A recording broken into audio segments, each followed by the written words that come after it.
Salut à tous, bienvenue les amis hors jeu. C'est pas lundi, c'est mardi. Aujourd'hui, on est très content, très heureux d'être avec vous. Grosse soirée en perspective, hein. On est parti pour un petit périple là ce soir. On va vous proposer comme d'habitude notre émission hebdomadaire et par la suite enchaîner avec une viewing party pour aller regarder ce petit Bayern Real qui nous attend, qui est en train de chauffer tranquillement. On va se mettre bien sûr en protocole Champions League avec toute la team qui est présente et le retour de Prux Panette. Comment ça va Prux ? Mitigé. Oh là là. Non, c'est même pas mitigé. Pour un retour, cette saison de foot m'a fatigué. J'ai hâte qu'elle se termine. Ah ouais. Je crois que c'est la première fois que ça me fait ça. À ce point-là ? Je suis fatigué. C'est terrible. Hein. Elle est très dure pour moi cette saison. Donc, mais très dure en quoi ? C'est quoi le problème ? C'est tes clubs ou non, c'est de manière générale ? Tout. Ah, y a rien Elle m'a fatigué. Ah d'accord, ok. Ouais. On note. Moi, je m'attendais à te voir requinquer pour après ta petite semaine de vacances et non, en fait, rien n'y fait. Bah ouais, mais là, on reva dedans. Écoute, Brice, on va essayer de te remonter le moral. Pas sûr qu'on y arrive, mais on va essayer. Il y a Youss aussi qui est là aujourd'hui. Comment ça va, Youss ? Salut, Braque, ça va super. Et toi ? Tranquillement ? Je retrouve un peu ma voix. Je sais pas, dites-moi dans le chat. Non, si ça va mieux. Il y a encore quelques petits stigmates. J'espère que tu vas la perdre définitivement avec ton maillot que t'as mis là, ta voix. C'est ça que j'allais lui demander. T'as fait exprès de mettre le maillot de l'Inter ? Tu voulais il aime bien l'Inter, c'est pas la première. L'Inter, pardon. Non, j'aime bien l'Inter. Bon, après, c'est un petit clin d'œil. Ouais. Ok, d'accord. C'est juste, ah oui, carrément. Okay, juste un clin d'œil. Juste un clin d'œil. Ok, très bien. On note. On a aussi notre ami Pips qui est avec nous. Comment il va, le Pips ? Bah écoute, ça va nickel. Ça va bien. Tout va vraiment raccord aujourd'hui. Là. Ouais, bah j'ai essayé. Exactement. Petit maillot d'Austin. Il est très très beau. En MLS. Et le logo me fait penser, on dirait un peu le Gondor dans Le Seigneur des Anneaux. C'est l'emblème. L'occasion de rappeler que c'est la meilleure trilogie de l'histoire. Évidemment, au passage. T'en parles au moins une fois toutes les 2 semaines. Quelle trilogie t'as dit ? Le Seigneur des Anneaux. La première trilogie. Ouais. C'est la meilleure trilogie de l'histoire et de loin. Ah bah, c'est un connaisseur lui aussi. Cinéma, ça, il connaît. Puis il connaît très bien. Je pourrais faire l'hipster et parler, je sais pas, d'une trilogie de Truffaut et tout, mais non, on va parler, voilà. On va rester dans du populaire, dans du classique. En tout cas, et nous sortez pas vos Harry Potter là. On est fatigué avec vos Harry Potter. Et on a Quentin qui va nous rejoindre aussi dans quelques secondes. Il a besoin de récupérer. Quentin, il a passé une très très grosse soirée hier, donc on va l'accueillir dans quelques minutes. L'occasion pour nous, bien sûr, de vous présenter le sommaire de cette émission, la Ligue 1. On va commencer avec ça parce que franchement, on va pas se mentir, on a eu un week-end exceptionnel cette semaine en J31. C'était juste une dinguerie, donc voilà, on va revenir dessus. On parlera d'ailleurs de ce Rennes-Brest, hein, peut-être un match qui est entré déjà au panthéon des plus grands matchs de Ligue 1. On va en parler tout à l'heure. La revue de la semaine avec plein de petites histoires, notamment vous avez vu passer cette brouille entre Jürgen Klopp et Mohamed Salah. On va un peu donner notre avis sur ça. On va parler de Xavi Simons aussi. Ça va être intéressant parce qu'on approche de la fin de saison. Le Tour d'Europe, bien entendu, Pronogate au milieu. Et bien sûr, derrière, on va ouvrir la page Champions League parce que ça va être une semaine extrêmement décisive pour cette saison. Vous le savez, les matchs allés, je pense, vont beaucoup compter. Hein. Je pense qu'il va se passer énormément de choses. Ça reste une Champions League toujours aussi indécise. Hein. Je pense que c'est très difficile d'annoncer le vainqueur, donc on va en parler tout à l'heure. Et puis, émission un petit peu raccourci aujourd'hui. Comme je vous l'ai dit, on sera en mode viewing party sur la fin. Du coup, on va couper un petit peu avant, histoire d'aller s'installer pour pouvoir regarder cette rencontre qui nous attend. Donc, on va arrêter un petit peu plus tôt. Malheureusement, pas de quiz aujourd'hui. Sipi, on va pas pouvoir prendre sa revanche dès ce soir. On va remettre ça. un prochain lundi. Ça va être très très cool. Messieurs aussi, juste un petit de le voir perdre un peu quand même. On est tous contents. Après là, ça commence à faire trop, donc on veut le revoir maintenant, regagner. Parce que Yous, il a trop pris la confiance. Puis avec ton maillot et tout, j'espère il va te déboîter. Yous dernièrement, on dirait un Avengers. Il est trop serein ces derniers temps. C'est pas bon. Non, c'est une dinguerie. En tout cas, je vous rappelle bien sûr que notre partenaire Winamax, ça fait beaucoup d'informations, mais je vais être assez bref. Notre partenaire Winamax nous accompagne et est avec nous, bien entendu. Vous avez bien sûr le bonus de bienvenue qui vous est réservé sur le site et l'application winamax.fr. Vous déposez 100 €, vous avez 100 € de doublé, donc 100 € en plus pour parier. Avec le code ORGE10, vous avez un bonus de 10 €. Et je vous rappelle bien sûr que les paris sportifs sont interdits aux mineurs, qu'ils sont dangereux, qu'on ne joue juste que pour s'amuser, pour mettre un peu de fun dans nos soirées Ligue des Champions, nos soirées Ligue 1, pour s'amuser un petit peu. Juste, j'en profite aussi pour vous dire que sur la Winamax TV, vous le savez, eux aussi font pas mal d'émissions avec le Winamax FC, avec toute la team, Thomas, avec Tidiane, Walid, bien entendu, Elton, Mokolo. Il y a du monde là-bas. Et ils sont en mode Coupe d'Europe. Donc, il y a des émissions tous les soirs. Il y a des émissions après les matchs. Bruce, tu y seras prochainement, il me semble. Ouais. J'ai plus la date exacte en tête. La prochaine, je crois, ce sera pour parler de la liste de Dédé. Ah, ok, d'accord. La liste de Deschamps. On se met déjà en mode euro, là. C'est ça. T'as tout compris. Ah, non, tu veux qu'on se mette en mode quoi, Copa América? Non, c'est pour. Mais Bruce, tu connais. Il t'invite pas pour la liste de Scaloni. Ah, vas-y. Bruce, c'est pour marquer comme ça c'est des petites virgules que je mets. Tu veux, on réagira à la liste de l'Argentine aussi. Termine. C'est pas gentil, Ah non, je te terminais pas. Là. Oui, bien sûr. Jamais, c'est pas mon genre. Et je vous parlerai de notre nouveau partenaire qui nous rejoint parce que vous le savez, Hors-jeu, existe grâce aussi à ses partenaires. Donc, je vous en parle tout à l'heure, mais ça va être assez cool. Et nous, on va pouvoir commencer nos débats avec la Ligue 1. Du coup, c'est parti.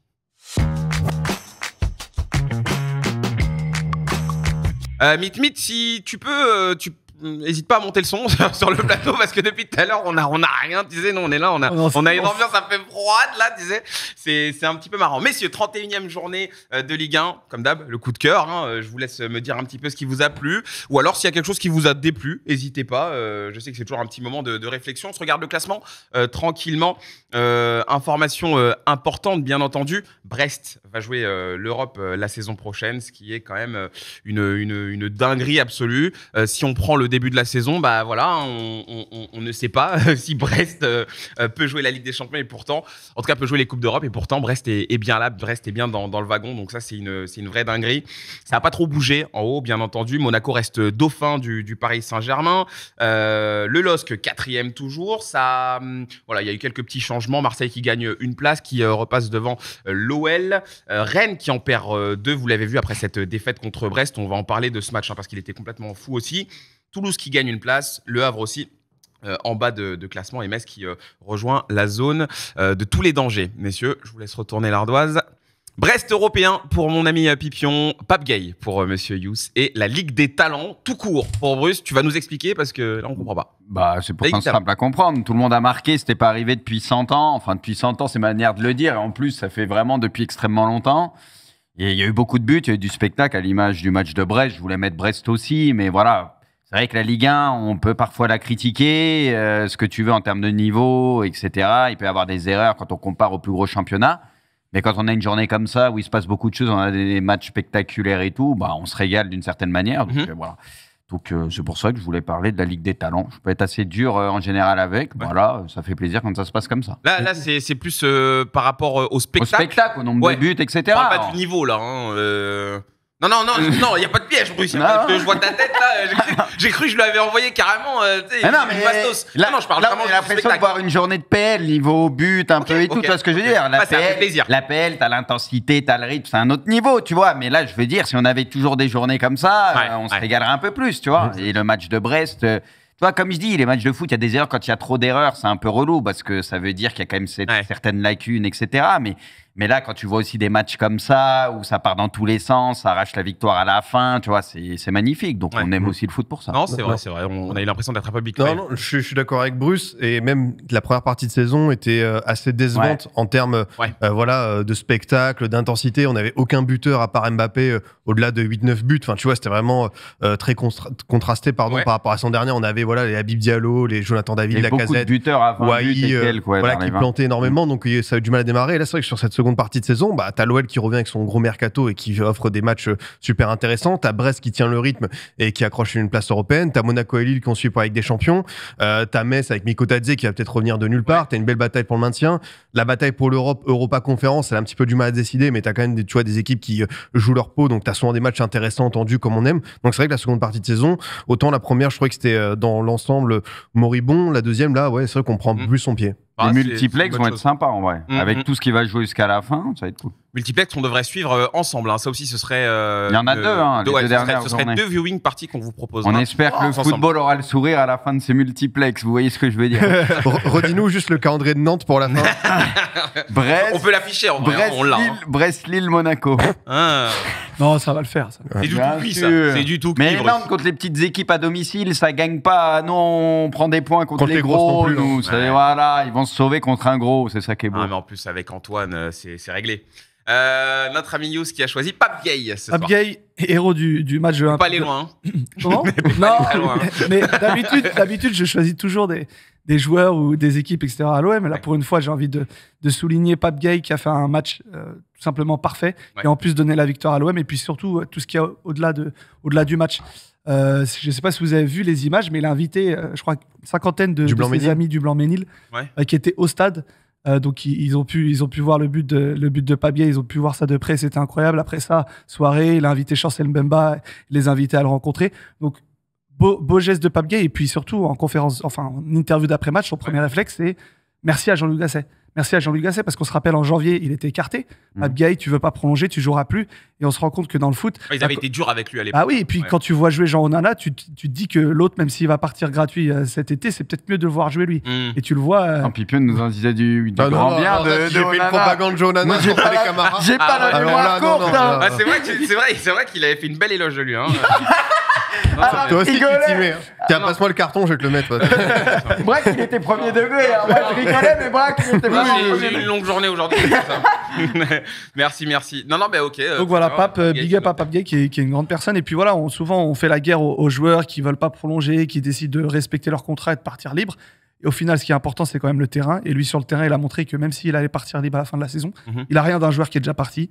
Et il donne la victoire à son club. Il fait une prestation juste magnifique. Donc voilà, je voulais le souligner. Très bien, c'est noté. Au lieu de raconter des conneries, là, ça va attraper la veste. Non, vraiment, là. Non, mais évidemment, gros coup de cœur pour le match qu'ils ont livré à Rennes, le match en lui-même. Et surtout, finalement, ils sont européens. Et c'est la première fois de leur histoire. Et ça récompense une saison qui est allée jusqu'au bout pour eux. C'était leur objectif, on va dire, à partir de janvier-février, quand tu voyais que certaines locomotives pouvaient pas forcément revenir, redémarrer. Et c'est trop fort ce qu'a réussi Eric Roy. On rappelle, il est arrivé après presque 10 ans sans entraîner. Personne ne donnait cher de sa peau. Il faut d'abord assurer le maintien. Ils le font, ils le gardent. Et là, une dynamique qui s'installe avec des super joueurs. On a souvent parlé ici de Lesmelou, de Magnetti, de Del Castillo, de Bizot, de Loco, de Brassier. Mais honnêtement, cette équipe, elle est attachante. Et même dans les petits moments durs, tu vois, là, ils ont enchaîné la défaite contre Lyon, avec, on sait les histoires d'arbitrage, la défaite contre Monaco qui était aussi un peu frustrante. Et tu disais, est-ce qu'ils vont lâcher l'affaire? Et non, en fait, à chaque fois, ils sont repartis de l'avant. C'est une équipe qui a toujours bien su, je trouve, digérer ses déceptions. Et même là, tu vois, t'es mené 2-0 à Rennes, tu passes devant 4-2, tu te fais rattraper, tu réussis à... Niveau état d'esprit, c'est vraiment l'équipe la plus impressionnante du championnat. Tant elle a su, niveau jeu, hein. Non, même niveau jeu, tu peux le dire. Non, mais ils ont su tout combiner, donc voilà, qui fait bien les Brestois, parce qu'une première participation européenne, ça s'oublie pas et vous le méritez amplement. C'est un peu l'inverse de Rennes. À l'image du match, tu vois, le mental d'une équipe, l'autre, on peut s'inquiéter du projet rennais maintenant, parce que apparemment j'ai cru dire que voilà. Non, en revanche, il l'a vraiment dit. Dealer, c'est ton moment, Pipion, on t'écoute, vas-y. Non, mais c'est vrai que je pense que tous ici, début de saison, on les mettait dans le top 4. Ils sont très dans l'objectif, et même il y a une ambiance qui est un peu bizarre. Il y a beaucoup de joueurs qui sont passés à côté de leur saison. Et il y a tout un projet à revoir. Stéphane, Florian Maurice, ça se demandait où Rennes va. Alors, Voilà, c'est pas encore fini. Peut-être qu'ils vont accrocher la compétition européenne. Ils ont fait plusieurs campagnes d'affilée. Mais là, c'est vrai qu'on est sur une vraie régression d'une saison à l'autre. Ça va être intéressant de voir un petit peu le mercato. Mais dans les intentions, dans les discours et tout, j'ai pas reconnu le Stade Rennais qui nous offrait au moins certaines garanties d'enjeu et dans les résultats. Là, ça a été une saison totalement ratée, quoi. Ouais, non, on peut le dire. Hein, c'est vraiment les montagnes russes pour le Stade Rennais. Alors, messieurs, Bruce. T'as un petit mot à dire sur Montpellier-Nantes déjà, juste histoire un peu quand même de faire un état des lieux comme on t'avait fait la semaine dernière. Si jamais Nantes se maintient, ça peut être grâce au Rennais et grâce au prêt d'Abeline. C'est ça qui est assez fou quand même parce qu'Abeline, depuis que Camboire est revenu, qui lui fait totalement confiance, il marque quasi à tous les matchs, voire tous les matchs.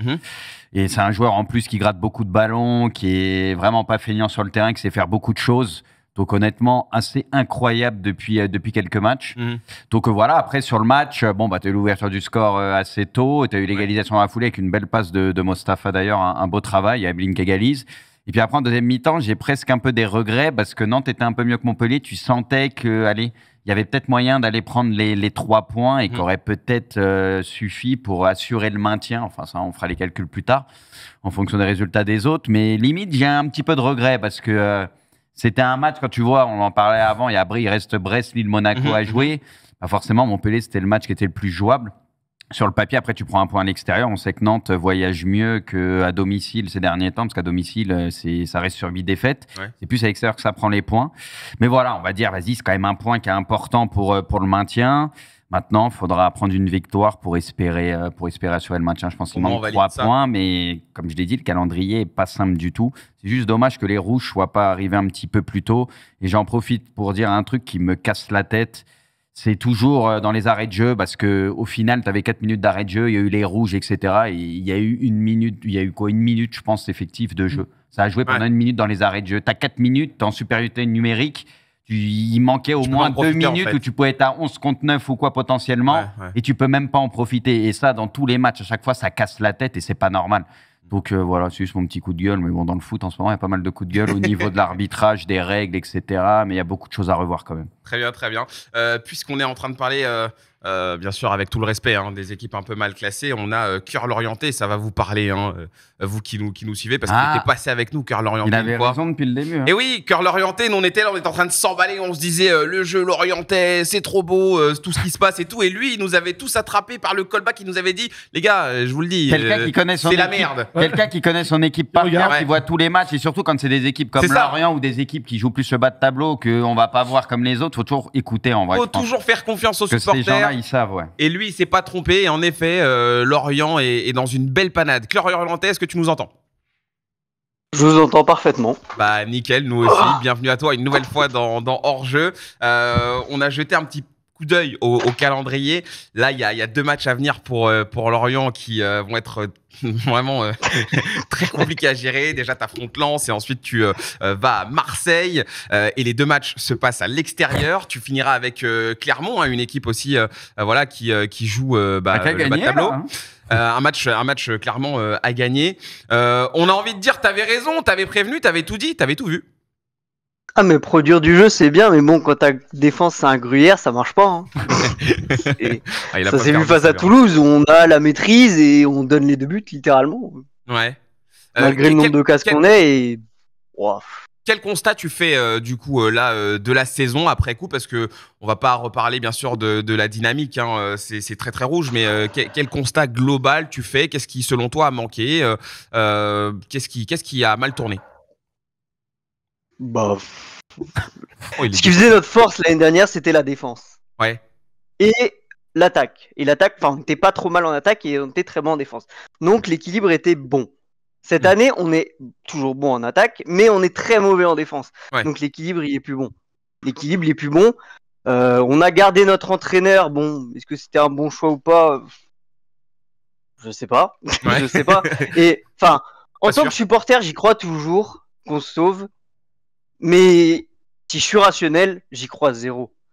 Parce que faut faire 4 points minimum, sans que les autres prennent 2 points, bien sûr, en affrontant Marseille, Lens à l'extérieur et Clermont chez soi. Sachant qu'on n'a pas gagné, je crois, depuis 3 mois chez nous. Donc limite, je suis à me dire, on va enchaîner 3 défaites et on va aller en Ligue 2.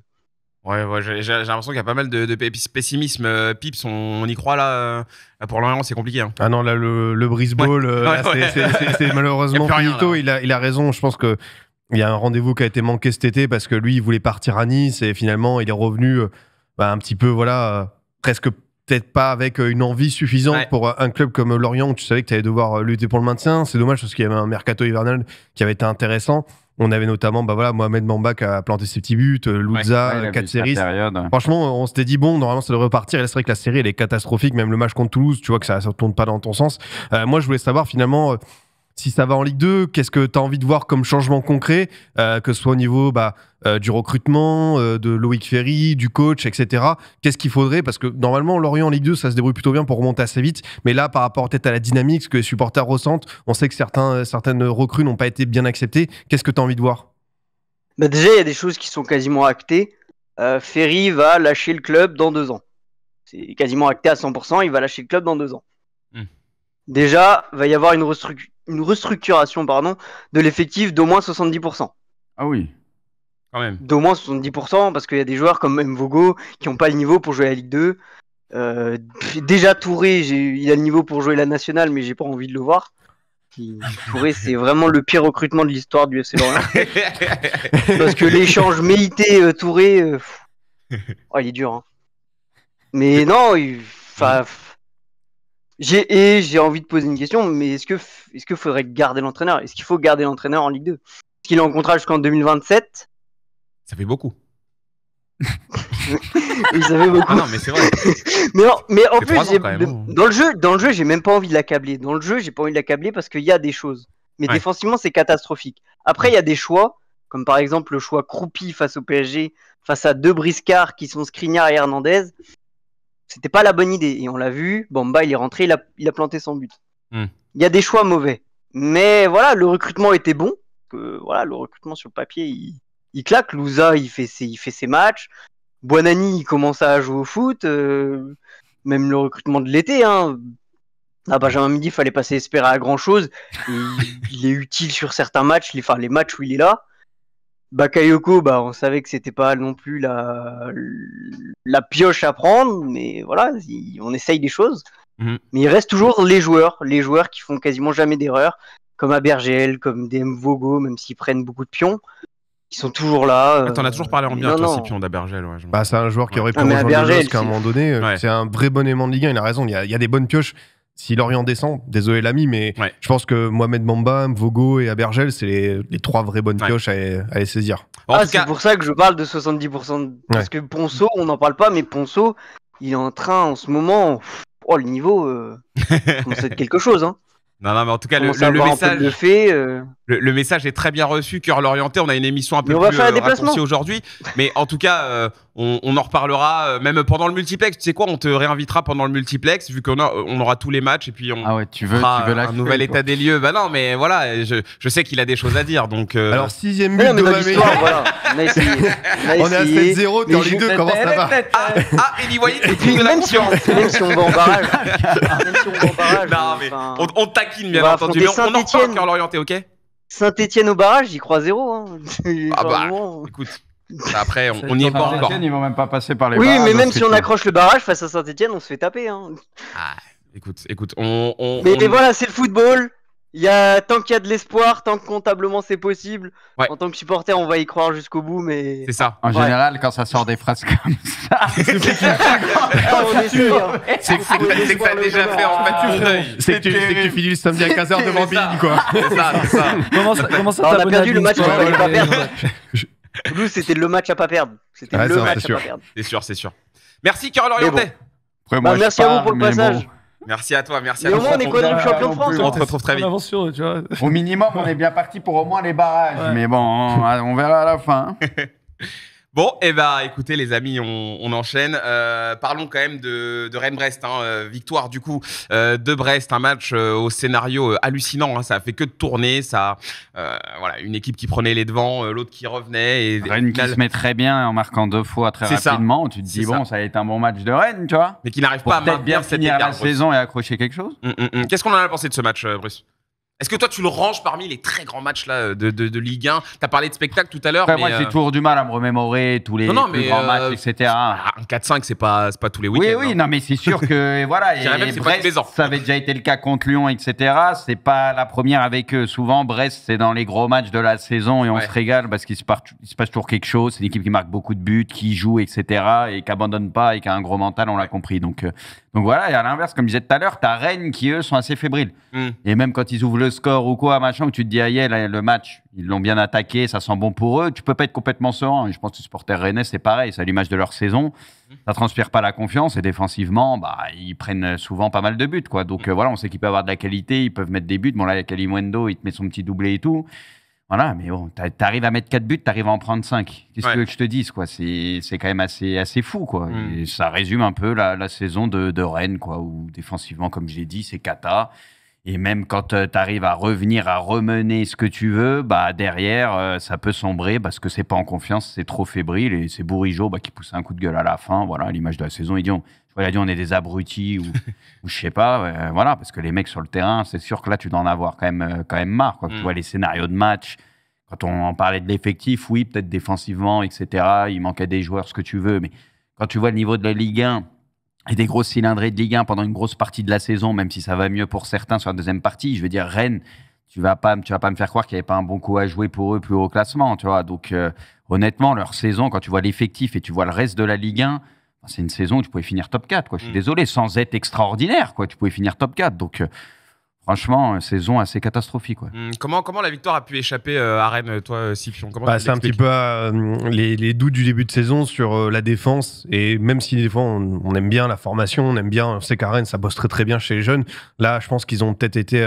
on va dire à l'abordage sans bien se préparer parce que tu vois Omari, c'est un potentiel intéressant mais il a fait tellement d'erreurs cette saison, il fallait peut-être mieux accompagner, il fallait prendre des mecs d'expérience et là ils ont fini par le payer même s'ils ont pris Sédou cet hiver, Matusiwa aussi, on n'a jamais senti non plus tu vois une grande sécurité, sérénité défensive qui est revenue. Ce qui est marrant c'est que Stéphane il a une très bonne période et comme le disait Pascal dans le chat, à partir du moment où il a prolongé ça a de nouveau totalement chuté. C'est extrêmement bizarre normalement comme coïncidence parce que là ça pourrait dire ok Stéphane revient, ça se passe bien, on va donner de la garantie, les joueurs etc, ils savent qu'il y aura un cadre et là tu dis est-ce qu'ils n'ont pas fait cette erreur, si tu te poses plein de questions mais ouais là ce qui est sûr c'est que pour l'orienter il disait 70% d'effectifs qui a changé à Rennes je suis curieux de voir comment est-ce qu'ils vont prendre ligne par ligne, faire des choix pour remodeler tout ça mais ce qui est sûr c'est qu'il faut ramener de la bouteille pour l'an prochain.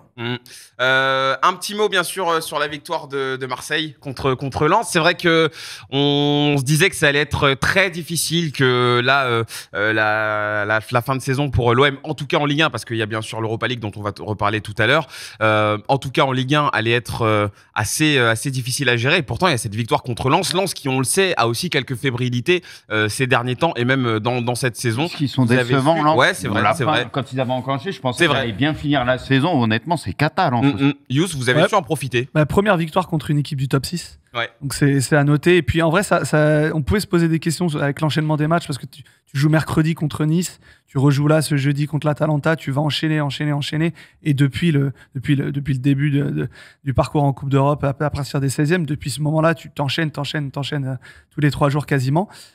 Et finalement, on a l'impression que ça sert un peu à cette équipe parce que moi, j'ai vu des intentions de jeu qui étaient plutôt pas mal contre Nice. Ça s'est confirmé contre Lens dans un plan un peu plus prudent, mais une équipe qui joue sur ses qualités, qui n'hésite pas à ce que laisser l'adversaire sortir, l'attirer, et au final exploser en contre-attaque. Et je pense que c'est comme ça que l'OM peut briller, et c'est comme ça que l'OM peut éliminer l'Atalanta.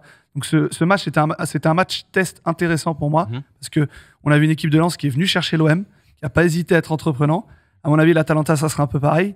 Et puis, qui se prépare. Ça sera un peu pareil, l'Atalanta, oula. Dans la façon de jouer, hein, évidemment. Oui. Ils ont quand même des individualités. Dans ce moment, l'Atalanta, tu vas avoir je te parle de la façon de jouer, évidemment, que je pense que ne serait-ce que Scamacca, même si apparemment il est incertain. Il est touché encore. Ouais, bon, après on les connaît. On les connaît. Un petit peu de sang de plasma de chameau, un truc comme ça, et puis c'est réglé, quoi. T'es bien renseigné. C'est exactement ça. On connaît les méthodes, Non, mais très très bien. Avant de conclure la page Ligue 1, Scipion, faut quand même qu'on revienne sur la victoire de Lyon contre Monaco, parce que Monaco, bien sûr, a repris cette deuxième place. Mais là, but sur Lyon. Lyon qui, par-ci par-là, arrive à aller chercher quelques petites pertes. Il y a comme du ça. mental, Lyon Et aussi, qui, ces derniers temps. Ils arrivent souvent à revenir et tout. Ils ont retrouvé un petit mojo, les Lyonnais. Non, mais ils ont raison. Ce qu'a dit Hughes sur le fait d'avoir des victoires, même si tu peux penser que sur la fin de saison, peut-être l'enjeu est moindre, mais tu as quand même une finale de Coupe de France à disputer. Et si l'OL, imaginons, aurait fait un nul, une victoire et 3 défaites sur la dynamique, qui serait pas ouf avant d'arriver contre le PSG. Là, au moins, tu vas prendre de la confiance. Et Pierre Sage l'a dit, c'est très juste. Maintenant, à partir de là, si le PSG gagne la 7e place, gagne la Coupe de France, la 7e place devient qualificative pour la conférence. Donc même si l'OL perd en finale, tu auras quand même cette place qui est, tu es au coude à coude avec l'OM pour aller la chercher. Donc c'est un superbe enjeu. Il leur reste qui, Lyon, à jouer sur la fin? On l'a le calendrier? Normalement, on a le calendrier de tous les clubs. Je l'ai plus. Je vais vous dire. Merci. Facilement. Voilà, vous l'avez. Lille, Clermont, Strasbourg. Lille, ça va être un beau rendez-vous. Après, écoute, les 2 derniers, ça peut... Il y a moyen d'avoir minimum 6 points, quoi. Ça peut tourner dans ton sens. Mais voilà, ils ont su réagir après le 4-1 contre le PSG et surtout le but très très tôt de Ben Yedder. Et c'est vrai que c'est l'OL, c'est une équipe qui a beaucoup tendance quand même à mal démarrer ses rencontres, à prendre des buts. Et être un peu à réaction. Exactement, en seconde période. Et Pierre Sage l'a souvent dit en conférence de presse, c'est pour ça que j'aime bien cet entraîneur, c'est qu'il reconnaît ses erreurs, mais il les explique pourquoi. Il dit parfois le système de jeu n'est pas le bon, des fois des choix, j'aurais dû faire ça. Lui au moins il est assez pédagogue, j'aime bien son discours. Pour le moment de ce qu'il fait. Il est même, calme, quoi, il est posé. Même par rapport aux joueurs, même ceux qui sont sur le banc et tout. Tu vois, même quand Cherki est sur le banc qui rentre, tu sens même lui. J'ai l'impression, je sais pas s'il a réussi à expliquer les choses, lui faire comprendre certaines choses, mais dans l'état d'esprit dans lequel il rentre à chaque fois, c'est beaucoup mieux qu'avant. Et tous les joueurs, tout le monde est... Là, tu revois la notion de groupe, en fait. Alors qu'avant, ça partait trop en couille. Non, mais franchement, c'est incroyable ce qu'il fait. J'ai l'impression que ce mec a ramené de la sérénité et qu'il a réussi à recréer un club, en fait, tout simplement. Respecter en tout cas, d'un point de vue joueurs, sportif, tout ça.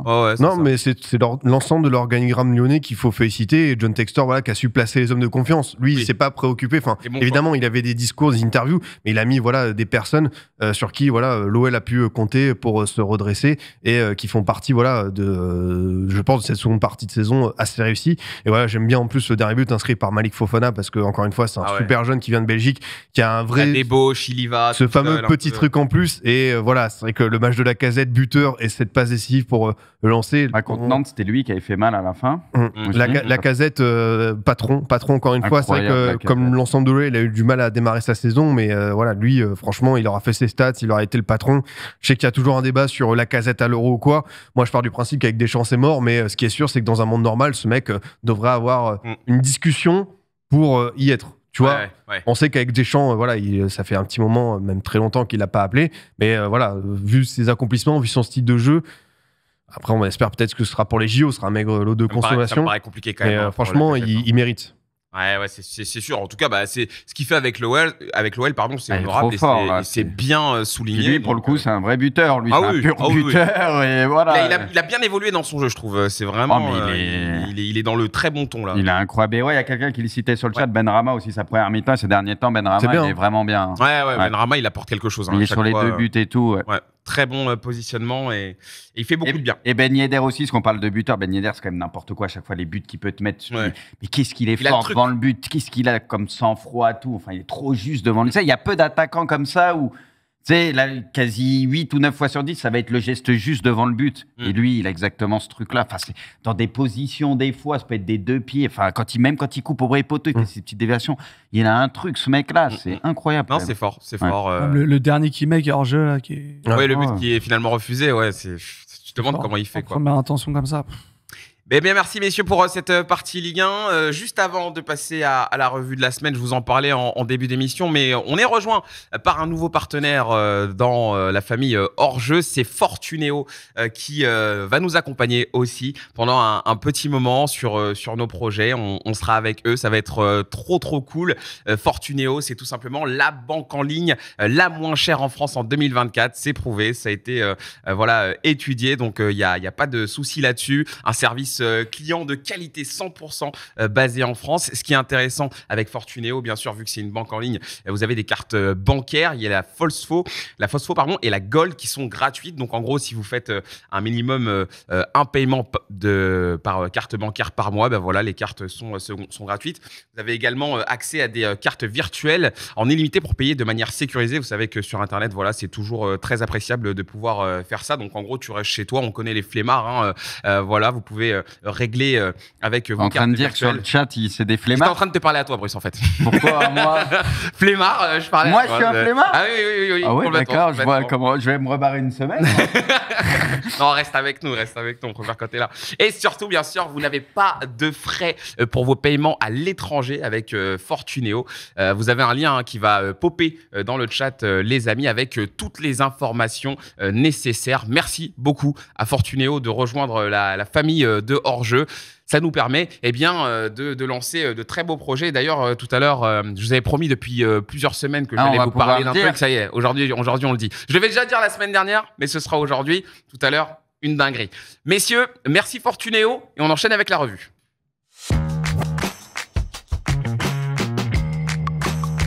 Et j'espère aussi qu'un jour on récupérera Kanto, hein, parce que bon. Non mais j'ai cru que c'était lui le partenaire. Juste histoire de. Ouais, apparemment on peut le voir. Kanto. Là par contre, c'est une retenue sur salaire ou c'est comment? Je pense qu'on va faire un pourcentage. Ah bah oui. Ah oui. Alors lui, il est déjà en mode viewing party. D'accord. Donc faites-lui passer le message que. C'est ici, hein. Ouais, c'est l'émission. C'est là. De tennis là. Ah bah je sais pas ce qu'il fait, je sais pas ce qu'il regarde, mais il reste 1 heure d'émission. Donc si jamais, bon. C'est vraiment un fou ce mec. Bref, on enchaîne donc avec la revue. On va commencer par une question très intéressante. Quel coach pour l'OM la saison prochaine? Parce que je pense que Jean-Louis Gasset n'est pas parti pour perdurer à la tête de l'Olympique de Marseille. Il y a quelques noms qui sont évoqués. Youss, ça parle même... Dis-nous tout. On parle d'Habib Bey, par exemple. De Zizou, on a des noms, ça parle de Zinedine Zidane, ça parle de Jürgen Klopp, pourquoi pas. Oui. Dosons. Mais à ton avis, Youss, est-ce que tu as déjà identifié un profil qui pourrait vraiment fitter dans la famille marseillaise? Je pense que les deux personnes, les deux grands professionnels qu'on voit à l'image ont déjà leur profil en tête. La priorité, c'est Fonseca. Okay. Maintenant, à voir la fin de la saison de Lille, à voir la fin de saison de l'OM, parce que tout peut changer. Hein. Lille peut finir 4e et pas être sûr d'aller en Ligue des Champions. L'OM peut finir directement qualifié en Ligue Europa, voire mieux en fonction de ce qui se passe en Ligue Europa. Donc, voilà, attendons de voir ce qui va se passer. En tout cas, la priorité de Benatia, c'est Fonseca. C'est Fonseca, ça c'est sûr. Sûr et certain. Ouais. T'as des infos ou quoi? Ouais, j'ai des infos. Bien, quand les gens ils disent sûr et certain, c'est qu'ils ont reçu un texto ou un truc. Après, voilà, il y a du monde. Et puis, je te parle de Marseille et de Lille. Mais par exemple, si West Ham, on sait qu'il y a des clubs de première ligue qui ont des moyens. Il est aussi dans la shortlist de Milan. Et on se fait pas d'illusions. Si ces clubs-là sont là, si on a beaucoup, ça va être difficile. Il y a de grandes chances qu'il n'aille pas à Marseille. Maintenant, au-delà de Fonseca, j'ai cru comprendre que Hez était pisté. On parle aussi de Bey. C'est pas mal. Il avait répondu à ça, Hez, de manière un peu. Ouais, il a fait une réponse. C'est suspect, je trouve. Ouais, je suis d'accord avec toi. Marseille, j'ai bien y passer des vacances. J'entendais quelque chose, un peu. Ouais, de ce qu'on m'a dit maintenant, c'est à prendre avec des pincettes. Il se verrait bien à l'OM. Maintenant, je pense qu'il y en a beaucoup qui se verraient bien à l'OM de là à le faire concrètement. En vrai, ça serait. Il arrive au bout du flow. Il arrive au bout d'un truc à Lens en plus. On le voit. Donc priorité Fonseca. Après, il y a d'autres noms comme Hez. En tout cas, moi, ça me plaît bien. Je pense que c'est des beaux noms pour repartir sur un projet cette fois-ci sur quelque chose un peu plus durable, plus protagoniste. Un effectif plus stable un jour aussi. Ça peut aller avec aussi. Ça peut aussi être l'excuse pour tout changer encore. Ça le truc. Et tout refoutre en l'air. Le retour de Sanchez aussi. Là, il va partir libre. Ouais, c'est vrai, il va pas rester à l'Inter. Bon, à voir. On n'espère pas que ça devienne un running gag. Bruce, ça fait la transition. Milan, parlons-en. Fabrizio qui annonce qu'il y a des discussions avancées avec Julen Lopetegui pour remplacer j'ai entendu beaucoup. Qu'est-ce que tu en penses de tout ça, toi? Est-ce que pour toi, il faudrait aller plutôt vers un autre profil ou est-ce que ça te parle, Lopetegui? Lopetegui, apparemment... Sachant que lui, Lopetegui, voilà. Hein, ça en parlait pas mal il y a quelques jours et là, apparemment, ça a reculé un petit peu. Ouais. Donc, il chercherait d'autres... Je sais pas, ça a cité tellement d'entraîneurs que je t'avoue que je sais pas trop quoi en penser. Ouais. Alors, ça se trouve, ce sera un entraîneur qui a même pas été cité, j'en sais rien. Ça travaille sur pas mal de noms. On savait que Pioli, de toute façon, on arrivait au bout du truc. Et moi, encore une fois, Bon, même si là, la fin de saison, elle est un peu compliquée, mais tu as eu un Scudetto, tu as eu une demi-Ligue des Champions, donc merci, parce que voilà, le club, il va quand même mieux, même si tout n'est pas parfait, même si là, tu fais pas une bonne saison, tu vas finir 2e de Serie A. Donc voilà, on va quand même le remercier pour ça, mais tu sentais que tu arrivais au bout des choses, surtout avec l'effectif qu'il y a quand même des jeunes joueurs, il y a des choses sympas à faire. Donc voilà, un entraîneur qui fasse peut-être un peu mieux jouer ses équipes avec d'autres idées. Mais là, honnêtement, au niveau entraîneur, je ne sais pas du tout. Ça a cité tellement d'entraîneurs, il y a tellement de trucs possibles d'ici la fin. Et Milan, c'est tellement spécial que j'ai aucune idée au final de qui sera l'entraîneur du Milan. Non, mais toi, si toi, tu étais actionnaire, président, ce serait qui ? Non, mais tu me demandes. Oui, je te demande un choix réaliste, là, pour le coup. T'es en train de dire que Milan, c'est un trop petit club. Non. Tu sais très bien que je dirais jamais ça. Moi, j'ai beaucoup de respect pour Milan, mais t'as pas d'idée, toi, d'un entraîneur. Ça parlait de Rudy aussi. Rudy Garçon, non. Ça parlait de Fonseca. Après, ça parlait de Rudy. Ouais, ça parlait de Lopetegui. On aime bien Rudy Garcia, c'est ça le pire, hein, même ça a parlé de beaucoup de noms, donc j'en sais rien, sincèrement. Faudrait voir de qui est dispo, comment, pourquoi. Et voilà, c'est tellement compliqué, les entraîneurs. Ça parlait aussi de Conceição, mais il a prolongé au final, tu vois. Enfin, c'est trop compliqué, je sais même pas. Il y a trop de noms qui sortent et Milan, c'est illisible à ce niveau-là. Donc, moi, je pense que ça sera un entraîneur. Ce sera un truc un peu middle, tu vois. Pas un truc de ouf où on va se dire incroyable et pas un truc éclaté. Je sens que ça va être un truc middle. Ouais, un truc moyen. Mais peut-être même pas un nom là qui a été cité. Ok. Bon.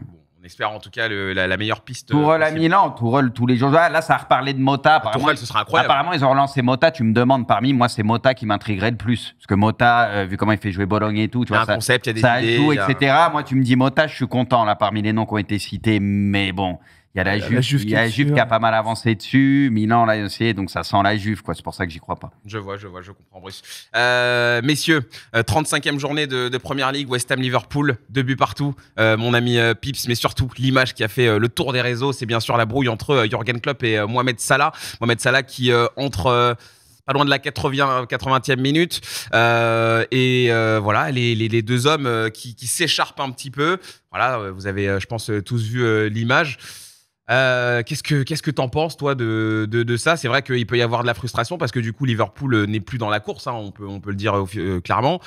Qu'est-ce que ça t'a inspiré, ce moment-là, sachant que c'est la dernière de Klopp et que on a l'impression que c'est limite, ça se termine sur ça, quoi. Ouais, c'est une triste fin, même si évidemment on retiendra beaucoup de positifs pour l'air club, mais que ça s'achève comme ça. On avait dit finalement, il a annoncé ça assez tôt, le fait qu'il a arrêté. On avait vu de très très bons résultats, on avait vu une belle dynamique. On se disait ils sont encore en lice, pourquoi pas pour faire un quadruplé. Et finalement, ce sera sans doute qu'une seule coupe, la Carabao pour terminer. Et voilà, est-ce que ce sont les joueurs qui ont lâché ? Est-ce que c'est Klopp qui est arrivé vraiment au bout de son énergie ? Encore une fois, quand je regarde les scénarios des matchs, il y a quand même un problème d'efficacité chez Liverpool, un volume d'occasion qui est gâché, qui est mâché, c'est hallucinant, quoi. Entre Crystal Palace, United et même un peu West Ham, même si je trouve que la Mears ont fait un vrai bon match avec, comme d'hab, des super joueurs, Bowen, Kudus, etc. Puis beaucoup plus d'erreurs défensives sur la fin. À un moment, c'était costaud derrière, ça faisait beaucoup moins d'erreurs, et sur la fin, c'était un peu fébrile. Donc c'est délicat. Mais ouais, justement, le chat annonce que Salah va partir. Il y aurait plutôt Moi, j'ai vu qu'il restera justement, encore David Ornstein, qui est plutôt quelqu'un de fiable avec The Athletic, avait dit que voilà, normalement, il voudrait rester, donc poursuivre encore une saison. Voilà, faut pas tout mettre de côté parce que Salah fait quand même une très très bonne première partie de saison. C'est vrai que sur la deuxième, il est un peu plus en difficulté, mais il faut pas non plus l'envoyer trop tôt, peut-être dans un autre championnat ou loin de la première ligue. Je pense qu'il a encore le niveau pour faire un an en PL avec ce Liverpool-là. Mais ce qui est sûr, c'est qu'il faudra bien tourner la page Klopp, partir avec donc du coup Arne Slot, normalement l'entraîneur du Feyenoord, qui est le réélu par le board. C'est pas encore officiel, mais beaucoup de gens l'annoncent. On parlait d'abord de Ruben Amorim du Sporting, et normalement ce serait Arne Slot. Mais ce qui est sûr, c'est quoi cette image. Et en même temps, c'est un peu paradoxal, mais est-ce que Liverpool a pas officié un petit peu choke finalement ce sprint final parce qu'ils avaient tous les armes en main, et finalement quand tu regardes les scénarios, United, Crystal Palace et celui-ci, ça fait 3 matchs, ça termine qu'avec un seul point, et ils ont tellement gâché que faut pas non plus négliger ça sur l'aspect mental. Liverpool a failli et c'est regrettable pour eux. C'est ce qui faisait leur force en plus. Non, vas-y. Non, c'est ce qui faisait leur force, même au début de saison, et puis historiquement cette équipe de Liverpool sous Klopp, c'est une équipe qui va souvent chercher les points dans la fin des matchs, temps additionnel. Ils avaient je crois le meilleur ratio sur les fins de match. C'est une vraie marque de fabrique, et je pense que le départ de Klopp, il est pas anodin là-dedans. Je pense qu'il faut pas sous-estimer l'aspect mental que ça a dû avoir sur les joueurs, et le fait que ça a été annoncé aussi tôt. Après, je comprends, c'est normal de l'annoncer aussi tôt vu que c'est fait, mais je pense que ça a joué. Ouais, c'est sûr. Moi, si je peux rajouter, moi je pense que c'est juste dommage, mais ça entache en rien ce qu'a fait Klopp. Moi, je pense que le truc avec Salah, c'est de la frustration, c'est tout. Ça arrive dans des matchs. C'est sur le match, quoi. Et c'est surtout sur la série de matchs où ils avaient perdu contre Manchester en prolongue, mais il y avait eu des jeunes et tout. Après, t'as l'Atalanta avec un premier match complètement raté, ils se font sortir et tout. Tu perds un peu le fil. Et si ça se trouve, même si Klopp n'avait pas annoncé son départ, ça aurait rien changé à ce niveau-là, ça aurait fini pareil. Ils font une saison en termes de points. T'as Arsenal City qui font des saisons de tarés, mais potentiellement, c'est des saisons de champions. Ils étaient sur tous les tableaux, ils jouaient partout. Ouais. C'est comme ça. Il y a eu une période, au pire des moments, ça a lâché, mais pour moi, ça n'a rien à voir avec lâcher Klopp ou son départ. C'est juste, c'est comme ça. Moi, je suis un peu du même avis. Je pense que c'est sur le match. C'est une saison éreintante. Ils ont eu 1 milliard de matchs. Ils sont quasi allés au bout de tout. Voilà, tout s'est joué en 2 semaines. Il y a de la nervosité. C'est normal qu'il y ait de la nervosité. Il y a eu l'élimination en Europa League. Forcément, il y a des moments où en plus le mec rentre en cours de match. Donc c'est sûr que voilà. Il est moins bon ces derniers temps. Oui, comme le disait Pipion, lui aussi, il est frustré. Il nous habitue à. Il faut que ça sorte. Il y a des moments où il faut que ça sorte. Ultra régulier tout le temps. Et c'est vrai qu'il est dans une période où il est quand même moins bien. Donc. Et puis il en souffre aussi. On parle souvent enfin, l'équipe en souffre quand le joueur est moins bon, mais le joueur aussi. Donc ça joue sur les nerfs. Yous, je te sens chaud. Parlons de l'avenir de Xavi Simons, parce que c'est vrai que lui aussi, c'est un joueur qui attire énormément les convoitises, on le sait. Xavi Simons actuellement prêt du côté du RB Leipzig. Le RB Leipzig qui voudrait le conserver forcément au vu de ce qu'il apporte bien sûr à cette équipe. Le Paris Saint-Germain qui aussi aimerait forcément le rapatrier. Il va y avoir très certainement le départ de Kylian Mbappé et Luis Enrique qui apprécie visiblement le profil de Xavi Simons.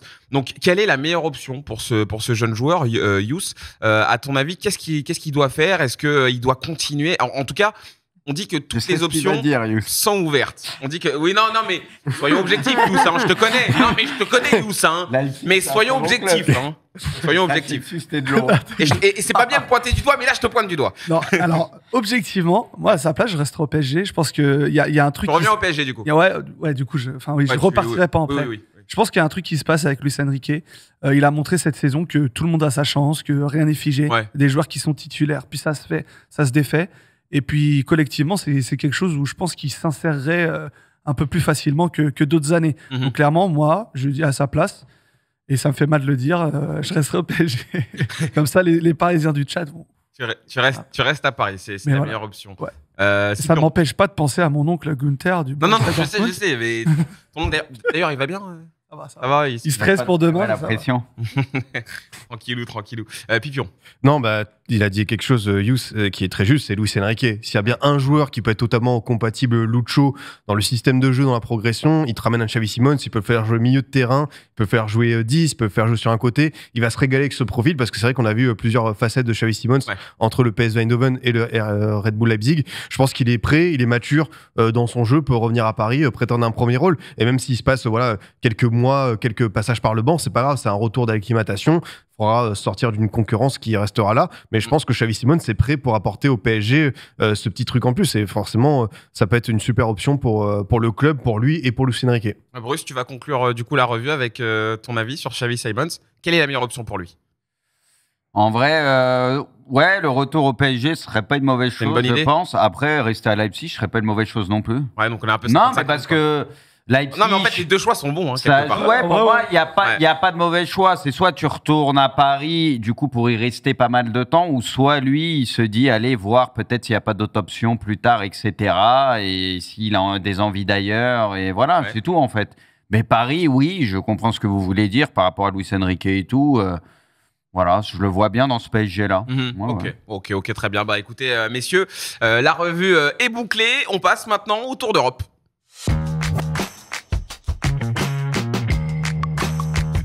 On enchaîne. Anti-PSG derrière, anti-Leipzig. J'ai pas le chat, moi, depuis tout à l'heure, ça bug sur la tablette. C'est pas plus mal. C'est pas plus mal. On l'a pas sur l'écran là-bas, donc clairement, je suis désolé si je réagis pas à ce que vous dites sur le chat, mais je l'ai. Ils t'ont insulté 2-3 fois. C'est vrai, j'en ai pris quelques-unes. Ouais, beaucoup. Non, je rigole. je sais. Alors, messieurs, on commence notre tour d'Europe avec, bien sûr, l'Angleterre et la Première Ligue. On a la chance d'avoir Pipion qui est allé voir un match. L'insider. Un match très important en plus. On n'a pas les mêmes week-ends. Hein. Non. Ça vit bien, hein. On a des Ça week-ends, vit, on chope des courants d'air ici à Paris. Ah bah toi, t'en chopes aussi là-bas. Hein. Ouais, t'inquiète pas, c'est un vrai temps ouais. anglais. Hein. Ton pays, Braque, tu le connais pourtant là-bas, les C'est vrai courants que- d'air et la pluie. Ouais, c'est vrai. J'ai attends, eu Braque- une absence. Avant ce week-end, il dit ouais, je lui demande tu vas où et tout, il me dit bah je vais chez Braque. Non, mais en plus, ouais, je pouvais pas venir malheureusement, mais ça m'aurait fait plaisir de me ressourcer un petit peu.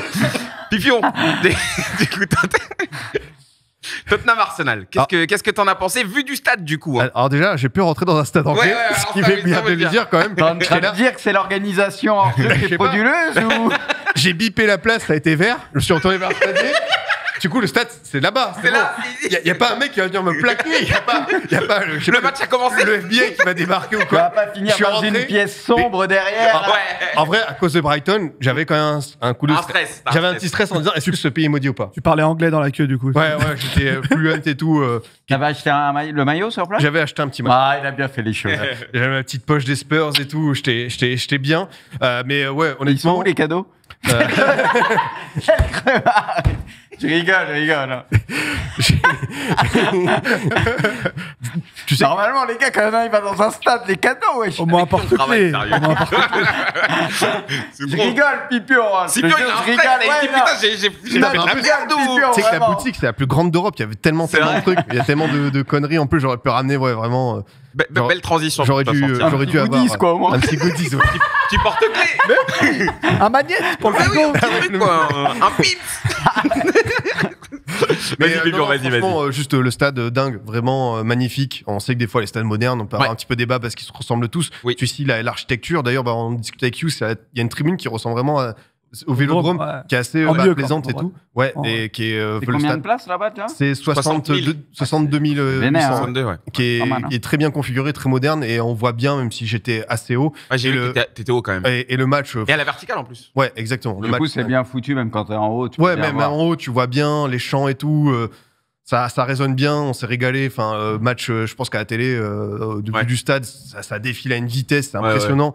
Et voilà, il y a eu 3-0 pour Arsenal qui a vraiment été une équipe qui joue le titre, efficace, Ça, létale, avec un Havertz. J'ai adoré la passe pour Saka. Havertz, il a pas touché beaucoup de ballons, mais Ouais. Il chaque finit décision bien la saison. était lui, très hein. bonne. Il a vraiment C'est bien pour lui, un hein. démarrage, un sprint final lui, qui est excellent. Mhm. Et sur la seconde période, il y a des Spurs qui ont un petit peu réagi avec la boulette de Raya, qui a relancé ça. Pas loin d'accrocher. Mais côté Tottenham, j'ai beaucoup aimé Brennan Johnson qui a fait une entrée où il a mis vraiment le feu, qui est genre intéressant à suivre. Mais l'expérience North London Derby avec le parquage qui chambre. Mais tu vois, ça reste bon enfant. Enfin, un truc qui me marque tout bête, mais il y avait une légende des Spurs qui était décédée et Ouais. le parquage d'Arsenal a applaudi, tu vois. Ouais, il y a Ah, du c'est respect. beau. ouais. Voilà, il y a du respect, c'est quand même beau. Ça se chambre, tu vois, en disant des petites amabilités, mais quand il Ça faut, sait ça, qu'on faut ça être reste quand sérieux.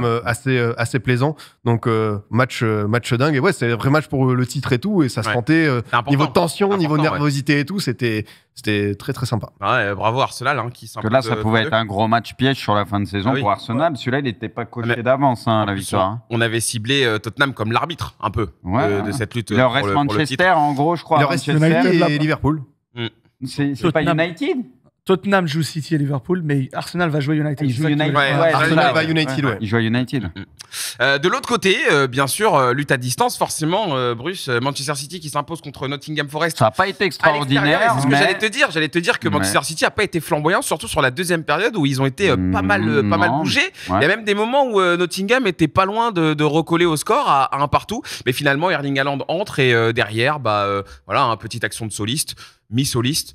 Et, Il met est, sous il est les pas zéros, mal il met- le il but met l'équipe à d'Haaland l'abri. pour le coup. Le but d'Haaland est sympa, il joue bien le coup. Bon, Gvardiol qui coupe bien aussi sur le Ouais. premier but. Comme tu l'as dit, c'était un match qui n'était pas simple, mais Un peu Voilà. la physionomie du match au piège, quoi. faut savoir gagner ces matchs-là en champion. Voilà, comme disait Pipion. Bon, on sera fixé peut-être qu'à la dernière journée, mais en tout Ouais. cas, les deux ne lâchent rien. C'est le chat qui... Pardon. le chat qui attrape la veste de Juano, du coup. Ouais. Ah, c'est Pono qui se fait attraper. Ok. Qu'est-ce qu'il a dit? J'ai pas le chat en fait. Non, parce donc, que le visuel, je crois qu'il date de 3 mois en fait. Ah, sur les scores et les tout à l'heure, pareil pour la Liga, je pas dit, il y avait des scores qui Ah oui, manquaient. c'est mais, vrai qu'il y a des scores. Ah, Ah ouais. j'ai cru qu'on était à la J12. Non mais moi j'ai pas pu trop être à la prépa avec Poinou. On a donc, l'habitude, on j'ai pas- s'adapte, Non, hein. non, mais j'ai pas pu être avec lui, donc normalement j'ai l'œil sur ces trucs-là. Mais Poinon, là, il est fatigué après Poinon, ce dur travail. Il va partir une semaine au Maroc. Il m'a dit, il les mérite amplement. Ou à Faut Las le dire, Vegas. ces vacances. Ça ronfle dans la pièce d'à côté avec Pento. Ah là, ouais, ouais, non, mais là, fin de saison, les gars. Vivement que ça s'arrête. Hein. On enchaîne avec l'Allemagne aussi. Leverkusen qui tient, encore une fois. Je sais plus à qui on en parlait hier, mais on se disait, oui, clairement, cet objectif de ne pas perdre est devenu limite plus important, véritablement, que le titre. On a l'impression qu'en fait, cette lutte pour ce record d'invincibilité, même si le titre est déjà acquis, on a la sensation qu'ils se battent encore plus à ce moment-là. En fait, je sais pas comment l'expliquer. Vas-y. Au-delà de ça, et bien sûr, le truc d'invincibilité, ils le veulent, mais il y a même, je pense, un peu cette crainte de casser ce truc avec une défaite et tu vois, entre guillemets, peut-être un peu mal finir la saison au niveau. Bon, ils la finiront pas mal. Hein. La coupe, pour moi, c'est bon, mais je te parle de l'Europa League, oui, quoi qu'il arrive. C'est qu'ils veulent garder ce truc en mode, on rentre sur le terrain, on est invincible, on va revenir d'une manière ou d'une autre. On l'a fait 150 fois dans les arrêts de jeu et terminé. C'est ce truc-là. Et voilà, tu les sens, les mecs, mais de toute façon, c'est abusé. On le sait tous qu'ils vont revenir.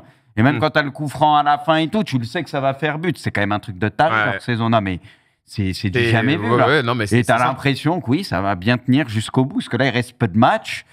Et vu comment les planètes sont alignées. Bon, après, il y a les 2 matchs contre la Roma où il faut quand même se méfier, surtout celui à la Roma. Mais t'as l'impression, oui, il peut rien leur arriver. C'est légendaire. C'est légendaire ce qui se passe. Pipion, juste avant de te donner la main, on a peut-être un envoyé spécial en direct de Leverkusen. Ah non. Mais ouais, il est venu pourquoi, lui? Je sais pas. Attends, je sais même pas ce qu'il c'est pas mal la prod en tout cas. Ah ouais, il est en train de manger, d'accord, ok, d'accord. On a tous notre petite idée. C'est Scipion, ton petit retour sur cette rencontre? Non, mais la stat, elle est folle, quoi. 12% des buts de Leverkusen ont été inscrits dans le temps additionnel.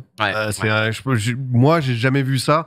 Et c'est vrai que, comme tu l'as dit, c'est devenu tellement important que j'ai l'impression qu'ils célèbrent plus ces buts-là contre Stuttgart, contre Dortmund, que le titre en lui-même. C'est devenu quelque chose de vital. En même temps, c'est vrai, ils ont envie d'écrire l'histoire, ils sont en train de le faire, et t'as envie de t'accrocher. Et là, c'est vrai que Dortmund et Stuttgart, c'était peut-être les matchs un peu tendus qui restaient, donc ils sont bien accrochés.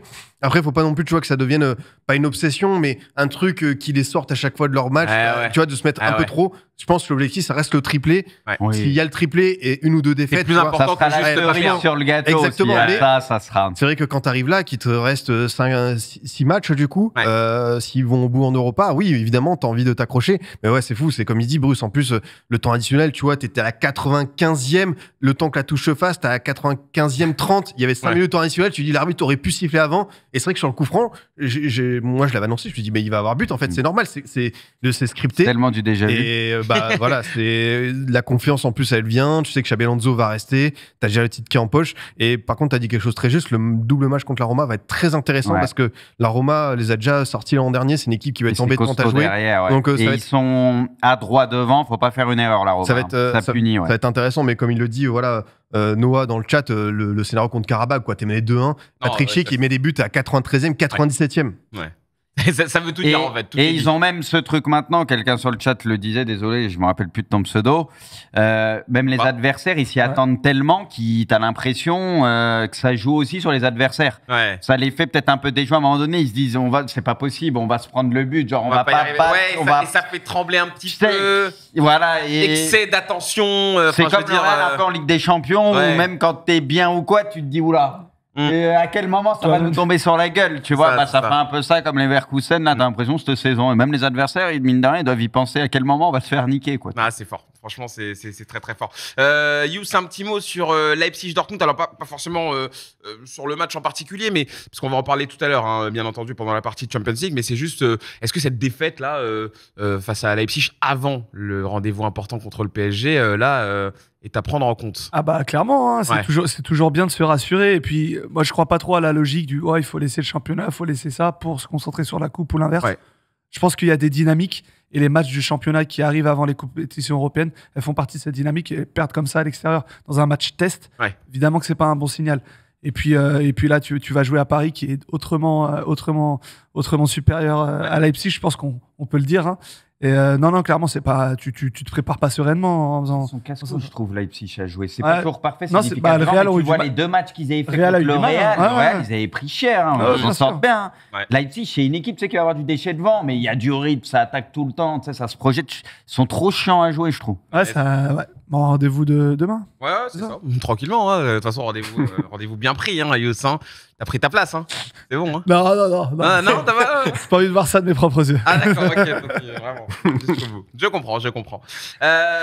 Messieurs, petit mot bien sûr sur l'Espagne, hein, là où c'est joué aussi, bien entendu, mais le Barça Pipion qui reprend. Alors je sais que bon, il y a peut-être des championnats et des équipes qu'on a un peu plus perdu de vue parce que on arrive sur la fin et qu'il y a beaucoup de championnats où c'est déjà joué, hein, je comprends, mais peut-être juste un petit mot quand même parce que le Barça va affronter Gérone là très prochainement.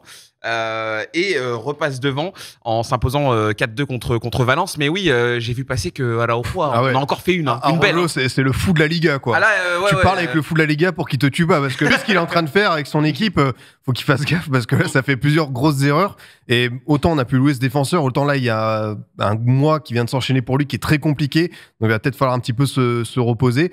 Ouais, c'est vrai que le tacle, l'intervention, enfin vraiment, il tue le Valencien et tu sais, il se retourne avec le mec, je sais plus s'il fait le réflexe du défenseur qui a fait une bourde, il demande hors jeu. Non, frérot, t'inquiète pas, il était hors jeu. Toi, par contre, ton tacle n'était pas du tout licite. Mais quand même, le Barça a su profiter du fait que l'erreur de Mamardashvili, autant Ter Stegen a fait une belle, mais celle de Mamardashvili. Elle est légendaire.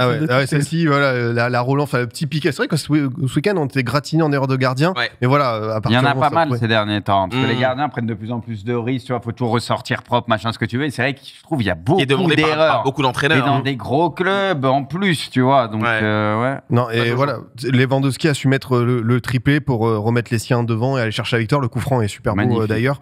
Donc lui, ça lui fait du bien parce qu'il fait quand même sa saison d'un point de vue statistique qui est plutôt pas mal. Ouais. Il aurait pu peut-être faire mieux, notamment je pense au match retour contre le PSG sur la demi-heure avant qu'il soit à 10.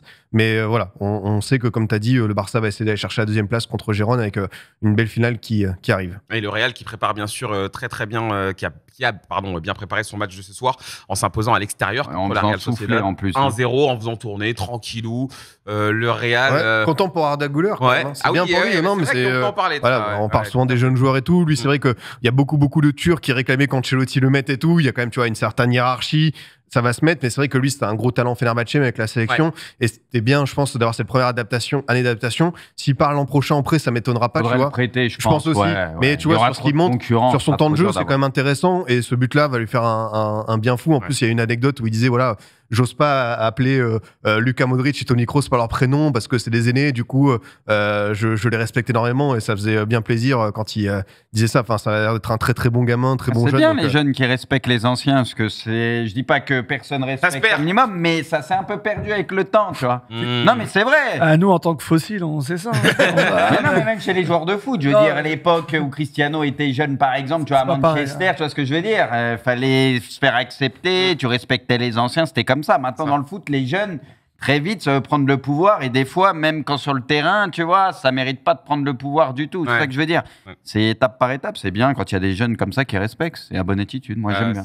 J'apprécie. C'est bien de non, de c'est le pas noter. le boomer, les gars. C'est moins présent qu'avant. Et le respect, c'est important. Je suis désolé. C'est bien de le noter en tant que jeune, Bruce. Et surtout au Real, dans un club comme le Real, qui est très spécial, je pense que là, t'as intérêt à faire gaffe aussi. Ouais.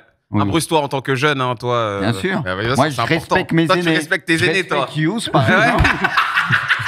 Je respecte mes aînés, moi. Bah oui, logique. Il l'a bien pris, je l'ai fait une belle plaisir, il l'a bien pris. Mortel. Pour finir avec le Tour d'Europe, messieurs, on peut en attester, ça y est, l'Inter qui fête un nouveau titre de champion. Zap ça. L'Inter qui fête un nouveau titre de champion, victoire 2-0 contre le Torino, complètement mérité, on peut le dire, pour l'Inter, qui est vraiment la meilleure équipe d'Italie. Le seul truc qui est relou en Serie A, c'est 2 années de suite où Naples a plié le championnat à la mi-saison quasiment, et l'Inter c'était pareil. C'est le seul truc un peu chiant. C'est que c'est plié trop tôt en Serie A, le champion cette année. Ouais, en fait, alors que Milan a été champion à la fin contre l'Atalanta. En vrai, la PL c'est très serré. Leverkusen, il y a eu un très beau suspense. La Liga, on savait très bien que le Real allait plus lâcher. Leverkusen, mine de rien, ils nous ont fait comprendre très vite aussi. Et le PSG, le PSG est aussi dans sa. Heureusement qu'il y a la PL. Ouais, il y a la PL quoi. Il y a la PL et il y a eu la Bundes un petit peu. Ouais, mais Leverkusen, bon. Ouais. 0-0 entre la Juve et Milan, mais je sais que de toute façon, match là, pourri, la place Milan, est assurée dans les Milan matchs, un peu de tranquille. réussite, mais Milan, même en faisant un vieux match, en ayant un peu de réussite, le match nul est bien pour eux, parce qu'ils gardent, je crois, 5 points sur la Juve, et bon, ça devrait assurer la deuxième place. Scipion, malgré ton déplacement à Londres, est-ce qu'il y a un truc dont tu as envie de nous parler sur la Serie A, quelque chose qui Non, j'ai un peu regardé envie de remettre en avant le Naples-Roma qui était assez spectaculaire, Le 2-2 intéressant, avec une belle performance. Justement, on parlait de Leverkusen-Roma, de Svillar, le gardien romain, qui peut être un des atouts, un des hommes clés de cette double confrontation. Et voilà la Roma qui est revenue à dernière minute par Abraham, qui lui revient pareil des croisés, qui a eu une longue blessure, et tu vois, en doublure de Lukaku, c'est quand même un joueur intéressant. À la Roma, il a cartonné. Au début, vraiment au début, parce qu'après. Ah non, il a eu sa blessure et ça a été dur. C'était un des protégés de Mourinho et tout, mais je pense que lui, il faudra compter sur lui s'il se remet bien des croisés. Ça peut être un neuf qui fait le taf. Pas un crack, mais un mec qui fait, fait ses stats. Et non, Dybala qui continue pareil sur une seconde partie de saison, pareil, qui a bien profité de la vague des Rossi et qui est très très fort. C'est pour ça que la Roma, faut faire gaffe pour Leverkusen parce que c'est à prendre vraiment au sérieux, quoi. Ils savent en plus gérer, encore une fois, c'est jeudi soir. On rappelle victoire en conférence. L'an dernier, c'est finale d'Europa League. Donc tu vois, ils sont taillés pour ce type de rendez-vous. Grosse ambiance. Grosse ambiance. Tout pour l'Olympico, c'est costaud. Et puis si tu passes après en finale, il y a du costaud qui arrive. Donc, c'est ça, il y a l'Orange Vélodrome. Je sais pas, tu penses que je pense ça? Oui. Ah bah peut-être. C'est bien, il commence à y avoir des petites un peu d'électricité entre Bruxelles. Ça me plaît. Tu vas découvrir l'Atalanta. J'ai l'impression qu'il a mal pris le fait que je mette le maillot du vrai Milan. Tu pouvais pas faire pire à front en fait aujourd'hui. Ma parole. Retour de vacances, toi t'arrives, t'as le maillot d'Inter. Parce que d'Inter. dans une semaine, il y a un monde où je viens avec le maillot de l'Atalanta. Je te le dis. Fais attention. Bah après, s'il y a 3-0 à l'aller, je sais pas. Je vais te l'offrir, Bruce, le maillot. Messieurs, c'est l'heure du Pronogate.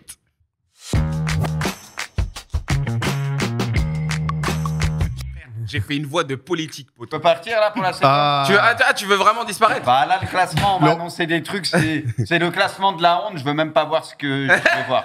Non, on m'a dit des trucs. Frère, je joue la relégation depuis janvier. Moi, je reste là. Moi, il va vraiment partir. Ok. Même pas, ma parole, le classement, je veux même pas le voir. Aujourd'hui, l'émission va se terminer. Je vais être solo avec Pipion en tête à tête. Je sais que lui, il va pas me lâcher. Ah si, des fois, ça lui arrive à Pipion d'aller répondre à un petit appel ou quoi. Non. Et on récupère Kanto, l'animal. Il est là. Ça y est, je suis rentré parce que là j'ai vu que c'est le Pronogate et vu que c'est Winamax qui nous donne de l'oseille pour qu'on fasse l'émission, je me suis dit il faudrait quand même que je sois payé, tu vois. Autant le Tour d'Europe, j'en ai rien à piper parce que Barcelone, la Juventus, ils me doivent pas de facture. Non. Winamax, en revanche, ils nous donnent de l'oseille. Bon, ils nous invitent pas au Sismix, mais ils nous payent au moins pour l'émission. Je te promets qu'aujourd'hui, je vais m'occuper personnellement de ton cas. Ok. Ta facture, c'est moi qui vais m'en occuper en fait. En plus, après, on a un autre truc, non, pour gagner encore un petit peu plus d'argent. Ouais, la viewing party. C'est cool. Ouais, pas sûr que tu la fasses, la viewing. Bien sûr, mais bien sûr que je suis là. J'ai mes salades et tout, elle m'attend de là-bas. Je vais juste manger, regarder le match tranquillement. Voilà. Je vais te faire un débrief. Ça va bien, Quentin? Non, franchement, je suis mort. Ça va, la vérité, je suis mort. Il allait me dire. Ouais, ça va. Je me suis reposé. Non, rien du tout. J'ai la crève. Hier, on a fait quoi, 5h, 6h d'émission. Ah ouais, hier, c'était beau. Après, voilà, c'était la fin. Bon, on allait fêter ça dans Paris jusqu'à 6h30 du mat. Je me suis couché à 7h. Je me suis levé à 11h. Pas dormi, j'ai fait l'émission L'équipe juste avant, donc la crève, pas dormi. C'est le sommeil et la crève, toi, qui te font du mal. Et voilà, la tease aussi, on va pas se mentir. Et je parle pas de tisane, hein, mais voilà. Avec modération, bien sûr, on le rappelle. Exactement, toujours. Voilà, sauf pour fêter les occasions, mais même là, avec beaucoup de modération. C'est pour ça qu'hier, j'étais très modéré. Clark, en général, moi, je parle pas sur le physique, mais t'as une tête, là, frère. Ah ouais, non, c'est pour ça que. Déjà, t'es tout blanc. J'ai envoyé une photo, mais toi, tu sais pas, la toi. photo, elle est mythique. Ce matin, quand je sors de l'hôtel, mais à ce moment-là, je viens de me réveiller, j'ai pris une douche, mais je suis un zombie. Ah ouais, genre, tu me voyais avec mes sacs en train de marcher dans les rues de Paris, mais genre livide, je savais même pas où j'allais, quoi. Je me suis trompé de métro, je suis rentré par la sortie, j'ai dû faire demi. J'étais. Voilà, livide. Ça va. Livide. Messieurs. Alors, bien sûr, oui, alors, faites pas. Voilà, juste le pull. Faites pas comme Kanto, je vous le redis. Juste le pull, c'est parce qu'à midi, j'ai. Ah ouais, regardez. Ah, ce sale chien que c'est, Brano. Bah voilà la tête que avait ce matin. On dirait un Murloc. Oh, ce chien. Non, mais ce matin, j'avais mis un t-shirt, mais j'ai mangé et je me suis taché. Du coup, il me restait plus que ça dans mon sac, donc j'ai mis ça pour l'émission. Mais oui, c'est serré. Normalement, c'est un truc que tu mets avec une petite veste par-dessus, tu vois. C'est légendaire. On a une meilleure photo, bien sûr, sur le classement du Pronogate. On va le voir. Le premier, c'est bien sûr toujours... Ah ben non, c'est le FC Guest qui passe devant avec 43 points. Kanto qui perd donc sa première place. 42, vous étiez à égalité la semaine passée. Quelle honte. Bruce, t'es troisième, ça va. Mais le classement, on m'a dit, il y en a qui ont pris des plus 10 points, mais on est où là? Non, c'est Zal, en fait, il a fait une semaine avec un joker. Le chat aussi, mais c'est la honte. En fait, comment ça? Le chat a suivi Zal quand il a pris son joker. C'était quoi qu'on rigole, le truc qui est passé? Non, il a passé en fait... en fait, il a passé 2 matchs, ça faisait 4, et il a passé un combi à 3.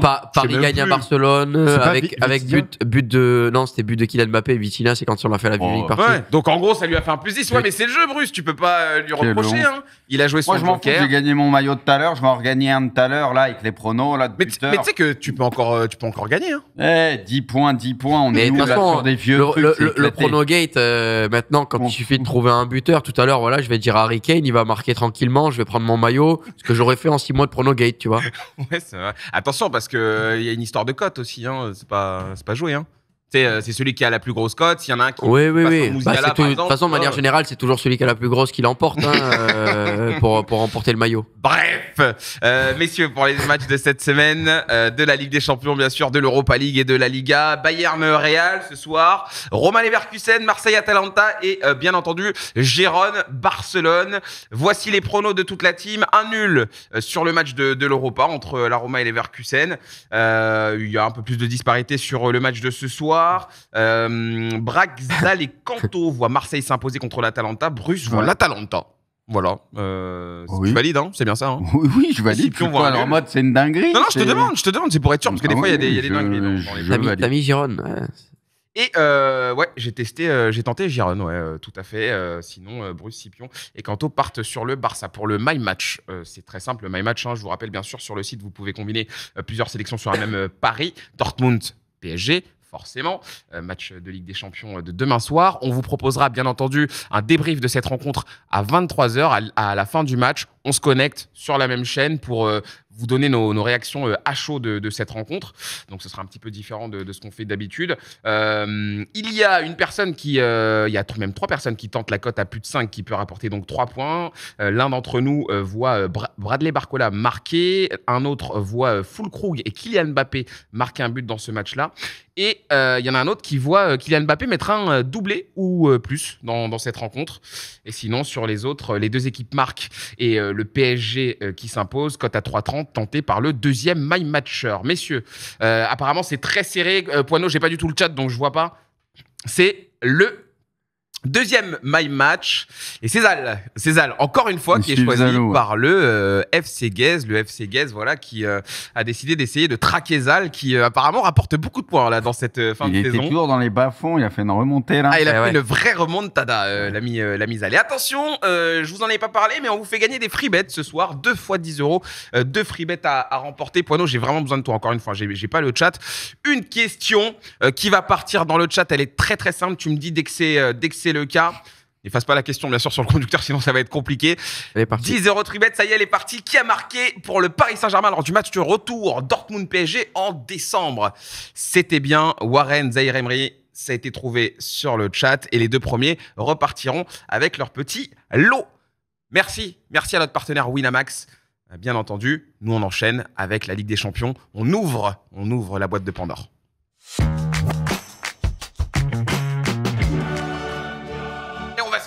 On va se régaler, bien entendu. On va se revoir un petit peu les tableaux, les confrontations. Comme je vous l'ai dit, on sera à l'issue de cette émission en viewing party. Vous l'avez vu, hein, la salle est déjà prête. On va juste switcher tout à l'heure. Évidemment, on va commencer par parler de ce choc, hein, ce soir, Scipion. J'ai l'impression que c'est très indécis, très très dur de se dire qui va l'emporter. Même là, même un scénario dans ce match aller ne va pas forcément valider le scénario du retour. Enfin, je sais pas si tu vois ce que je veux dire, mais c'est très dur en fait de se projeter sur cette rencontre. On a vraiment 2 équipes, deux équipes légendaires qui sont là. Et en plus, c'est Turpin. Donc, c'est notre avis Clément, oui. Comment tu vois ce match déjà? Alors, Je pense que l'avantage pour le retour sera en faveur évidemment du Real et du PSG qui vont recevoir. Je pense que ça va jouer quand même dans l'état d'esprit, dans la dynamique. Mais je vois ce que tu veux dire sur les matchs allés qui peuvent être super indécis. Si jamais comment ça peut trop tourner, on a bien vu que dans cette Ligue des Champions, c'était assez ouvert à partir de là. Donc j'ai envie de voir justement ce Bayern-là qui a tout misé sur LDC, comment est-ce qu'ils vont pouvoir défaire l'équipe qui a réussi à contrecarrer les plans de City, qui a su s'adapter à chaque fois aux difficultés, aux absents. Le travail de Carlo Ancelotti est assez remarquable. Est-ce que ils vont tenter une approche prudente? Je pense pas qu'ils pourraient faire aussi prudent qu'ils l'ont fait contre City. Donc, ça va être intéressant de voir comment est-ce qu'ils vont jouer ce match. Est-ce qu'ils vont vouloir essayer de faire mal à une défense du Bayern qui n'a pas apporté beaucoup de garanties tout au long de la saison? Comment est-ce que la défense centrale, notamment si c'est Tchouaméni, je crois que les combos sont tombés, mais si c'est Tchouaméni en défense centrale, comment est-ce qu'il va gérer Harry Kane, tu vois? Ça va être le genre de duel qui va m'intéresser. Le milieu de terrain du Bayern qu'on a annoncé en difficulté, mais qui sur cette campagne Ligue des Champions, je trouve quand même, je pense aux performances de Goretzka face à Arsenal, à rassurer. Donc il y a plein de matchs dans le match. J'ai trop hâte d'être à 21h pour se dire ça. C'est Rudiger Nacho. Très très bien, merci beaucoup le chat pour la précision. Donc ça enlève, tu vois, une petite interrogation, mais j'ai envie de voir l'absence de Carvajal quand même pareil au match. Après on a vu que le soldat Vasquez a fait le taf, mais Carvajal a fait une très très belle campagne de Ligue des Champions. Le Carvajal Valverde, c'est costaud. Voilà, exactement. Donc si le Bayern peut essayer peut-être de profiter un petit peu de ça, mais comme je te dis, je trouve Vasquez a fait une belle entrée contre City. Donc j'ai vraiment hâte de voir ce que nous réserve Tourelle et Ancelotti, parce que c'est l'heure des grands rendez-vous, des grands tacticiens. C'est vrai, là il va y avoir une belle bataille. Poineau, si t'as les compos probables, bien sûr, tu peux nous les envoyer. Enfin les compos, pardon, probables. Bientôt le match. Du côté Bayern, t'as Neuer dans les cages, charnière centrale, Dyer Kim. Côté Mazraoui, de l'autre, Joshua Kimmich. Enfin, sur Flashcore, après, c'est peut-être pas comme ça. Milieu, Goretzka, Konrad Laimer. Ligne de 3 devant, Jamal Musiala, Thomas Müller et Leroy Sané. Et en pointe, Harry Kane. En face, c'est Lunin dans les cages. Charnière, Rudiger, Fernandez. À droite, Vasquez. À gauche, Ferland Mendy. Milieu à 3, Valverde, Tchouaméni et Toni Kroos. Juste devant, Jude Bellingham. Et devant, Vinicius Rodrigo. Des équipes plus ou moins classiques. Bruce, on les a à l'écran ici. À quelle bataille justement tactique est-ce que tu t'attends, toi? Comment tu imagines cette rencontre? Parce qu'on a vu que le Real a plusieurs visages. Ils sont capables d'attaquer, ils sont capables aussi de faire bloc. Comment ils vont se présenter la face? Pour moi, le Bayern va se créer pas mal d'occasions. Mais encore une fois, en fait, je vois le Bayern dominer, se créer plus d'occasions. Mais potentiellement que ça accouche d'un match nul, comme d'hab, parce que le Real, il leur faudra moins d'occasions, moins de situations, savent mieux encaisser entre guillemets, tu vois, dans ces temps faibles et tout. Le Real, c'est là où ils sont trop forts, c'est qu'ils arrivent à faire en sorte de concéder peu de buts au final. Après, il faut toujours se méfier, parce que le Bayern, on sait que quand ils prennent confiance, ce que tu veux, malgré leur saison, on a vu que ces derniers temps, avec les joueurs qu'ils ont, si ça prend feu à tout moment, ça peut partir en vrille complet. Mais le Real, ils perdent jamais complètement le fil. Donc voilà, moi je m'attends à un Bayern qui domine et le Real avec un peu de réussite qui obtient un bon résultat, soit un nul, soit une défaite d'un but et qui fera sûrement peut-être la diff au retour, quoi. Mais je m'attends à un truc comme ça. En tout cas, ça va être assez spectaculaire. Après, le Real, s'ils sont capables d'aussi bien défendre que contre City, ce qu'ils ont fait, ça peut être le scénario qui leur convient parfaitement. Très bien défendre. On sait qu'ils savent très bien le faire. C'est peut-être l'équipe en Europe en ce moment qui est capable de le mieux défendre ou l'une de celles. En tout cas, ce qu'ils ont montré face à City, c'était une leçon, une démonstration. S'ils jouent comme ça, parce qu'on sait que le Bayern, ça peut être fébrile aussi par moments. C'est une équipe qui se cache pas et qui attaque beaucoup. Donc on connaît la vitesse de projection avec Rodrigo et Vini, et même Bellingham, etc., avec ses appels qui peuvent être tranchants. Donc en tout cas, ils ont tout pour emmerder le Bayern, à condition de très très bien défendre, d'être capables de le faire comme ils l'ont fait contre City. Ils en sont capables, mais c'est pas garanti parce qu'il y a quand même beaucoup de choses à faire valoir du côté du Bayern. Yous, ce soir, le Bayern, évidemment, on s'attend à ce qu'ils attaquent, on s'attend à ce qu'ils essayent d'aller marquer le plus de buts possible à ce Real Madrid, si tant est que c'est possible. Maintenant, c'est un jeu qui reste quand même très ouvert. Il va falloir faire attention, bien sûr, aux contres avec des Vinicius, des Rodrigo et des Bellingham qui sont capables d'être des rampes de lancement, voire Valverde. Est-ce qu'on peut avoir un match quand même qui se débride un peu, un match qui s'ouvre et qui finalement ne tombe pas dans la configuration qu'on a pu avoir avec Manchester City où justement le Real a vraiment voulu bloquer, fermer, sachant que City c'est très difficile. Ils n'avaient pas d'autre choix. Oui, mais c'est ce que ils étaient cuits, ils pouvaient pas sortir. Pour moi, c'est un choix par défaut, mais ils l'ont très bien fait. Bruce, tu sais, c'est ce que Ous justement était venu raconter ici dans Hors-jeu la semaine passée et ça va complètement dans son sens. C'est sûr. Maintenant, on est dans une configuration un peu différente. C'est un peu différent là, c'est le match aller. Je suis sûr que dans ce qui s'est passé à City, il y avait aussi le calcul de la prolongation potentielle. Ouais. Quand tu sais que tu dois sûrement t'apprêter à jouer 120 minutes, c'est pas la même approche. Là, en vrai, c'est vrai que quand on regarde les forces en présence, on se dit que voilà, le Bayern va vouloir avoir le ballon, le Bayern est à domicile, le Bayern va vouloir attaquer et que la config va peut-être servir au Real qui va pouvoir gicler en contre. Maintenant, attention, je ferai des mots quand même. C'est pas anodin. Ils sont chelous. C'est toi le chelou. Ah non, c'est toi qui as relevé, personne n'avait relevé. S'il vous plaît, messieurs, on est en émission. Enfin, je veux dire, un petit peu de tenue. Merci. Voilà. Le culot. Vas-y. Donc, non, en vrai, je pense que la configuration du match nous invite à avoir un beau match avec une opposition de style. Maintenant, à voir. Peut-être que le Bayern va complètement déjouer les plans et va être plus attentiste. Laisser le ballon au Real, on s'y attend pas trop. Mais bon, là, comme ça, je pense que oui, on aura un match joué avec des opportunités pour tout le monde. Le Real en contre et peut-être le Bayern aura un peu plus d'occasions, mais moins franches. Bon, Kanto, est-ce que tu es. Alors, je dis pas serein parce qu'évidemment, il y avait quand même un peu de tension face à Arsenal. Mais est-ce que là, face au Real, tu te dis quand même que le Bayern, qui du coup paraît moins favori, paraît plus friable ces derniers temps, est-ce que tu te dis qu'il faut quand même bien se méfier du Bayern là? Est-ce que tu vois le Bayern faire un vrai coup? Un petit peu plus de difficulté à y croire face au Real Madrid. Plus dur, là, hein. Face à Arsenal, il y avait quand même ces antécédents d'Arsenal qui n'avaient pas rallié ce stade-là de la compétition depuis pas mal d'années, le manque d'expérience de pas mal de joueurs et on sait que voilà, un club qui n'a plus l'habitude face à un club expérimenté, parfois c'est l'expérience finalement qui prime, mais c'est ce qu'on a vu avec la victoire du Bayern Munich. Un Bayern imprévisible, il faut toujours s'en méfier. Ce soir, je les ai d'ailleurs mis vainqueurs, on l'a vu tout à l'heure dans le Pronogate, donc c'est que je crois en cette équipe. Néanmoins, sur la double confrontation, non, pour moi, c'est le Real Madrid qui est la meilleure des deux équipes, c'est le Real Madrid qui a le plus d'expérience, c'est le Real Madrid qui en plus a ce truc, j'ai envie de dire presque de Dieu, quoi. Enfin, mystique, presque le mystique, mot mystique c'est ça. qu'on utilise toujours. Il y a un truc de presque mystique avec le Real Madrid et j'ai du mal tout simplement à voir le Real Madrid passer à côté de cette Ligue des Champions de manière générale. Donc non, je pense que le Bayern ce soir peut faire un coup face au Real Madrid, mais au retour, ça sera peut-être une autre paire de manches. Moi, il y a juste quelque chose qui me marque un petit peu, c'est la qualité des bancs ce soir quand même. Il y a quand même le retour de Thibaut Courtois sur le banc du Real Madrid. Retour de Thibaut Courtois.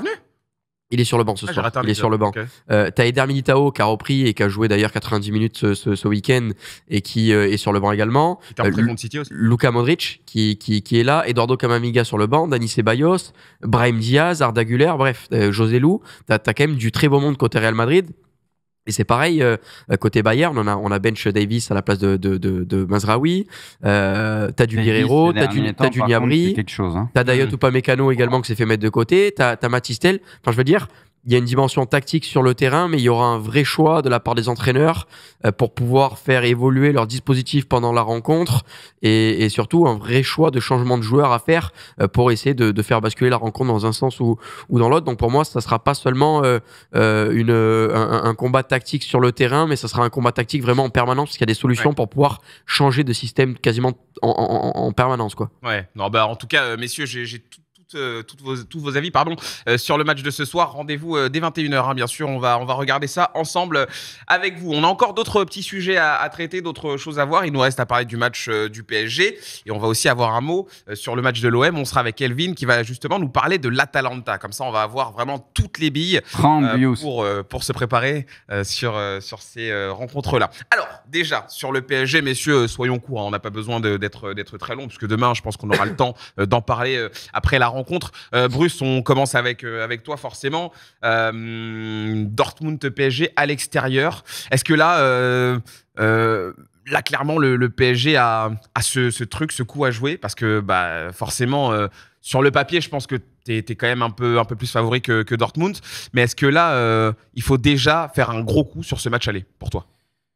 Ça serait bien. Après, Dortmund, si je dis pas de conneries, ils n'ont pas perdu cette saison en Ligue des Champions à la maison et pourtant, ils ont joué du très lourd. Donc voilà, ça veut dire ce que ça veut dire. C'est que c'est pas simple d'aller gagner là-bas et on le sait. Après, ça parle déjà de saison réussie pour le PSG, etc. avec le dernier carré. Moi, je pense que si tu perds en demi contre Dortmund, tu auras quand même un sacré échec et ça restera sur une mauvaise note parce que potentiellement, contre Dortmund, tu peux te dire, allez, il y a une finale derrière. Donc pour moi, ça passe par une victoire obligatoire pour une saison réussie du PSG, parce qu'encore une fois, on continue de les juger pour moi au travers de la Ligue des Champions, et ça serait un échec si tu sors contre Dortmund. Paris est favori, les caractéristiques font que voilà, ça risque d'être ouvert. Le PSG a des joueurs qui peuvent se projeter très rapidement, on les connaît, donc ils ont tout pour faire très mal à Dortmund.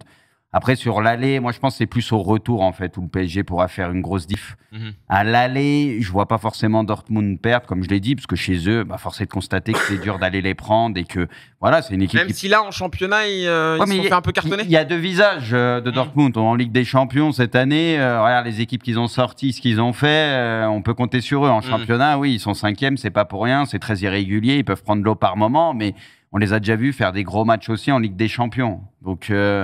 Donc c'est pour ça, quand t'es en Ligue des Champions, c'est l'aller-retour, tout est remis à zéro. Oui, c'est bateau de dire ça, mais dans la tête, ça joue, parce que là, c'est au meilleur des deux matchs, le championnat, il compte pas. Donc voilà, on sent qu'il y a quand même un surplus de motivation, peut-être du côté de Dortmund, sur la Ligue des Champions.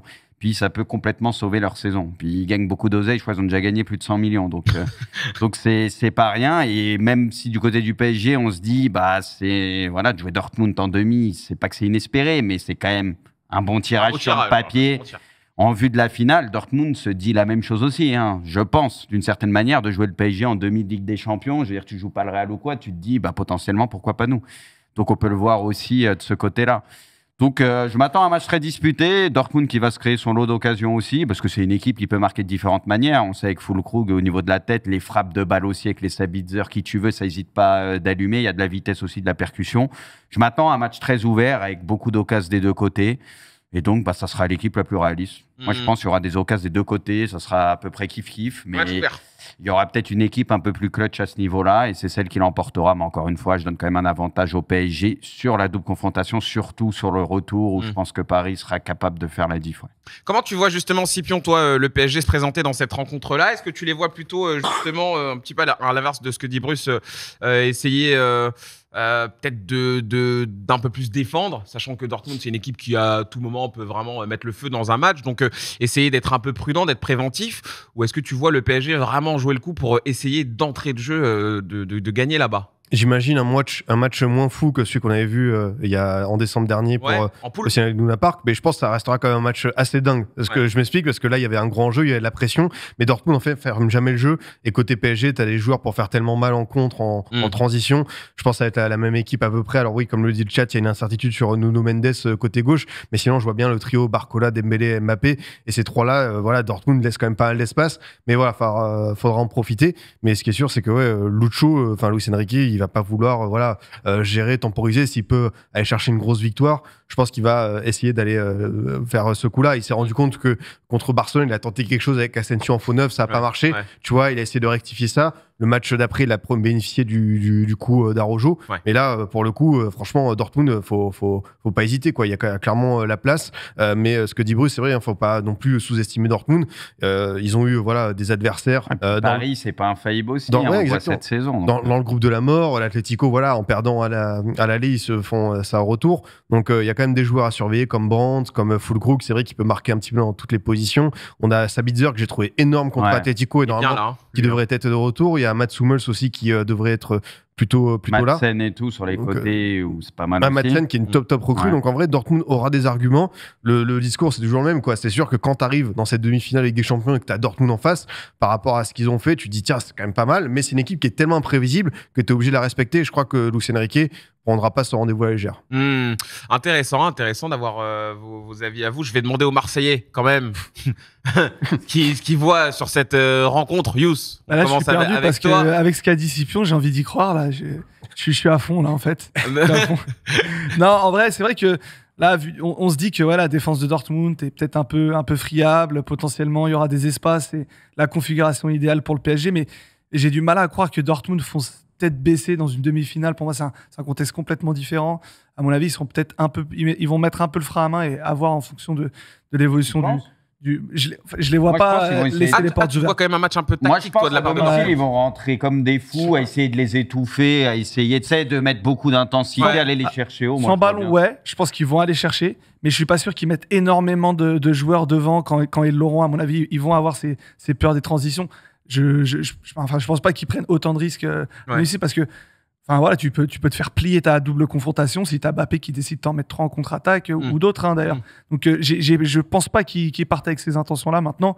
C'est vrai que là, avec les joueurs qui sont cités, tu te dis que ça va être une belle confrontation parce que pour le coup, je pense qu'il faut pas les sous-estimer Dortmund. Ils ont sorti l'Atlético. Personne ne voyait Dortmund sortir l'Atlético, je pense. C'est sûr. Et donc ils étaient clairement pas favoris. Tout le monde les voyait y a- sauter, y a- ils sont sortis. Il y a aussi cet aspect mental là. C'est vrai que voilà, là on va renverser le truc. Tu vois, Paris jouait le match retour au Barça, un peu dans un esprit concurrent. On n'a pas grand chose à perdre. Puis tu as le rouge, tu as cette config qui fait que voilà, tu reviens et tu as peut-être moins de pression. Là, quand même, toute la pression est sur le PSG, donc ça va être une autre configuration. Intéressant.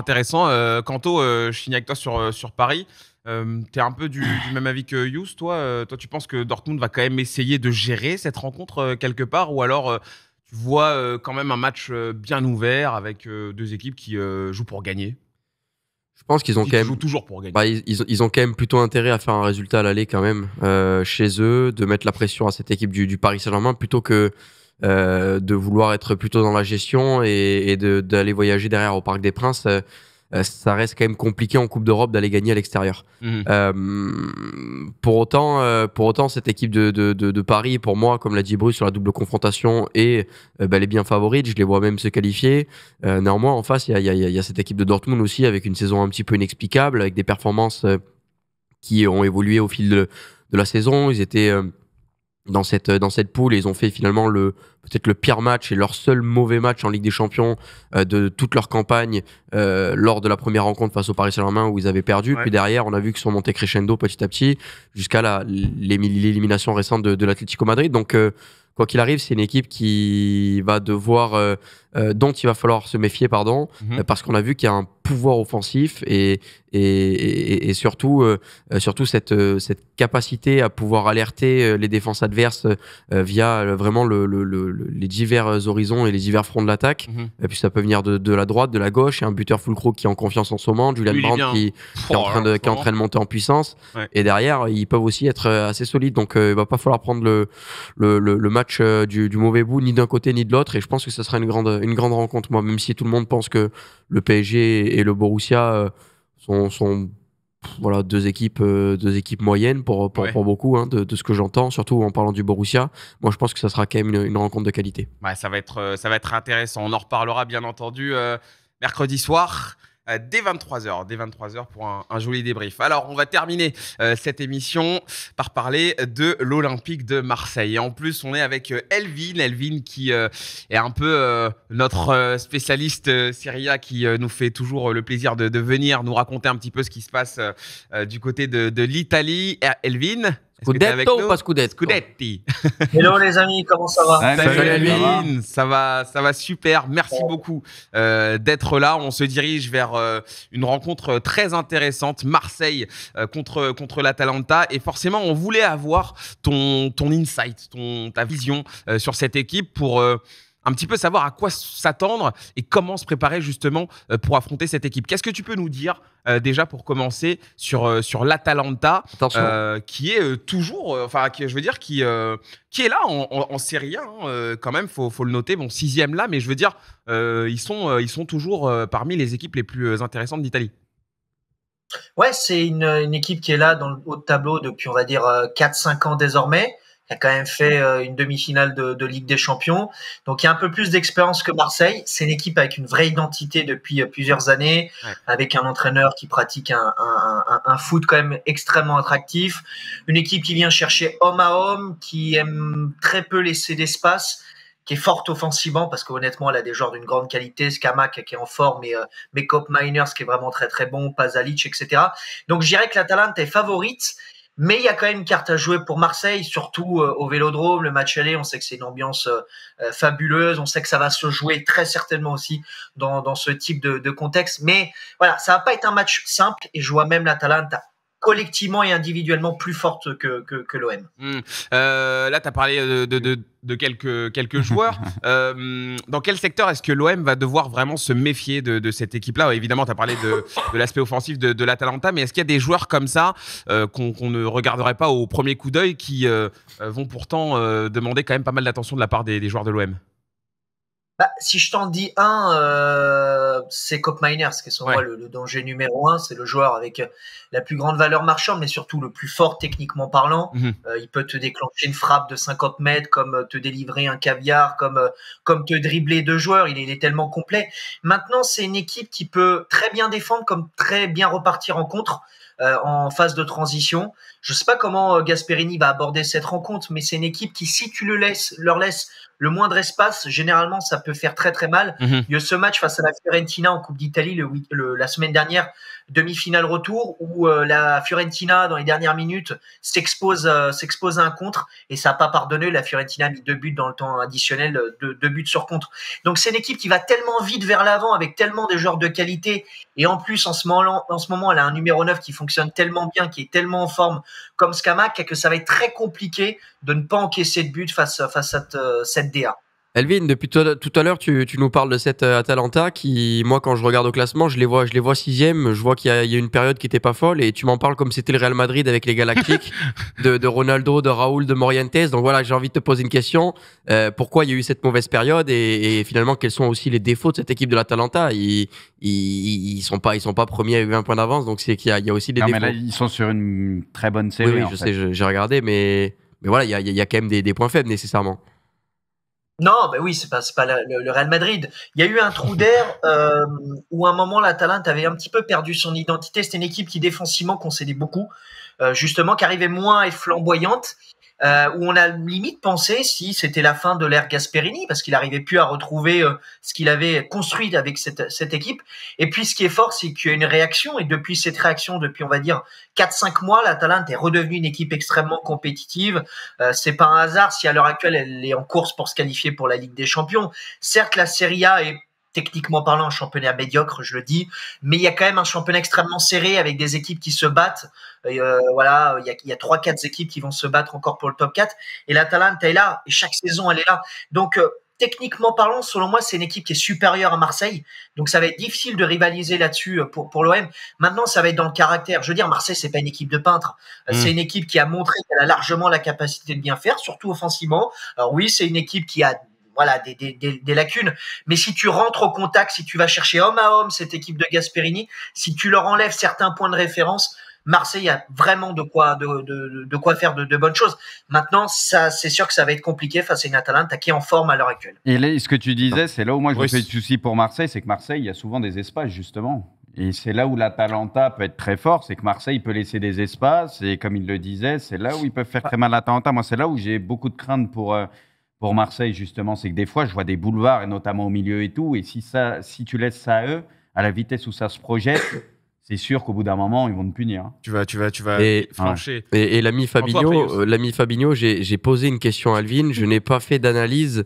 Donc, avant d'avoir ton petit ton condescendant, il s'agirait de retourner à l'école et d'apprendre la différence entre une question et une analyse. Voilà, quand tu auras fait ça, après, je suis prêt à te donner mon numéro et on pourra avoir une conversation si tu veux. Et toi, tu pourras arriver à l'heure aussi à l'émission. Non, mais moi, chacun prend sa bastos. Moi, c'était pas. C'est vrai que c'est honteux. Moi, je ne devais pas arriver à l'heure. J'avais dit, je fais que la deuxième heure d'enjeu parce que j'ai fait l'équipe juste avant. Donc, je vais pas faire 8 heures d'émission non-stop. Yous. Il m'a perdu.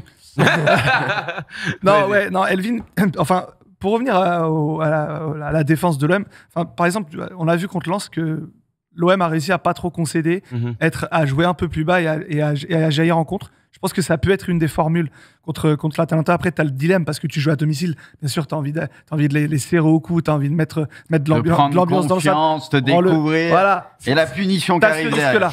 Mais moi, la question que je me posais au vu de cette équipe de l'Atalanta, qui est une très bonne équipe, bien organisée tactiquement, Gasperini, qui est un coach qu'on présente plus, est-ce que la chance de l'OM, c'est pas cette illisibilité, cette folie qu'il peut y avoir dans cette équipe qu'on a du mal à caractériser, qu'il y a 20 000 visages depuis que Gasset est arrivé, et puis tu as surtout une individualité qui s'appelle Pierre-Emerick Aubameyang, meilleur buteur de l'histoire de l'Europa League, et s'il met son occasion, son piqué, là c'est plus le même match. Donc est-ce que c'est peut-être pas là la clé pour l'OM?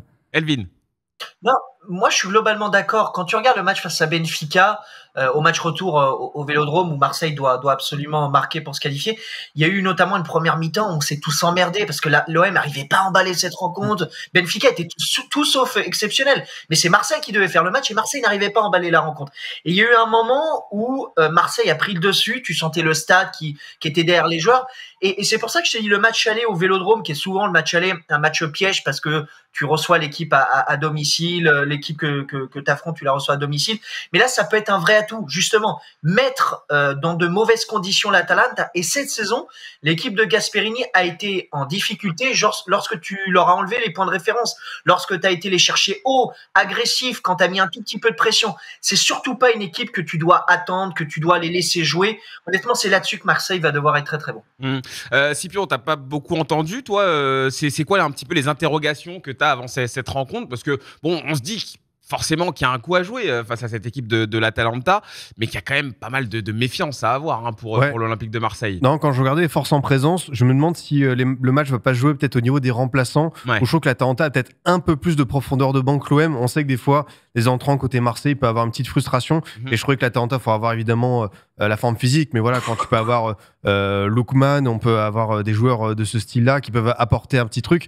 Ça dépendra de la formule de Gasperini choisie, mais il faudra faire gaffe du côté de Gasset à bien gérer ça aussi, justement parce qu'on sait que l'OM a beaucoup enchaîné. Yous l'a rappelé, tous les 3 jours, une forme fatigue. Et là, après, bon, évidemment, depuis la Coupe d'Europe, tu réfléchis plus à ça, mais l'Atalanta aura quand même peut-être un peu plus de cartouches sur le banc, je trouve, donc sera à surveiller ça. Ouais, très, très bien. L'Atalanta a sorti Liverpool.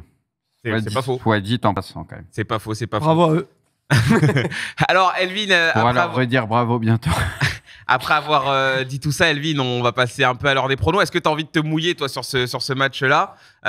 Qu'est-ce que tu vois passer, finalement? Même si là, on parle que du match aller, est-ce qu'il y a un monde pour toi où l'OM peut vraiment le faire?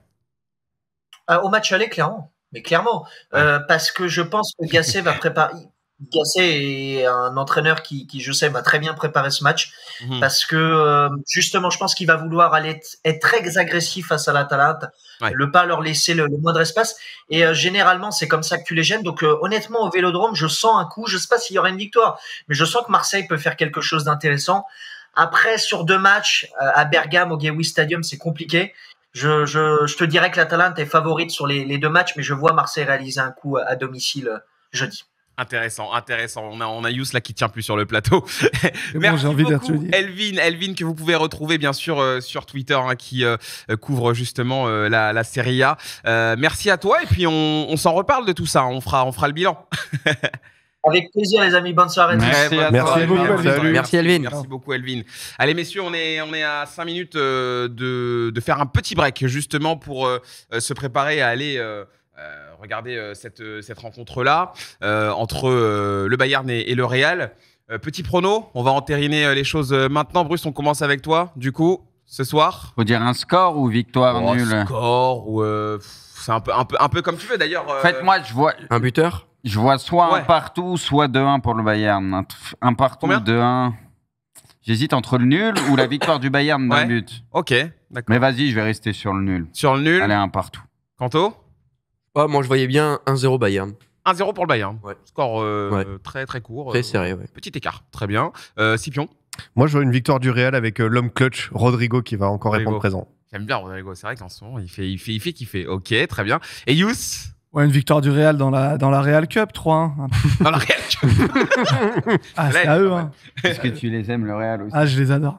Bah écoutez, l'Inter, le Real, commence à faire beaucoup, toi, fumier. Non, j'aime pas le Real. Il marche sur mes traces. Braque n'a qu'à bien se tenir. Oui. Bon, bah messieurs, en tout cas, ce qu'on va faire, c'est qu'on va tranquillement switcher. On va aller sur l'autre plateau, histoire de s'installer, de prendre nos marques, et on va faire notre petit jeu des buteurs pour pouvoir gagner un nouveau maillot. Merci à tous ceux qui nous ont suivis pendant l'émission, mais restez avec nous, on est là, on ne bouge pas jusqu'à la fin de la rencontre. Et puis on se reparle de tout ça dès qu'on est là-bas. À toutes. À de suite. À tout de suite.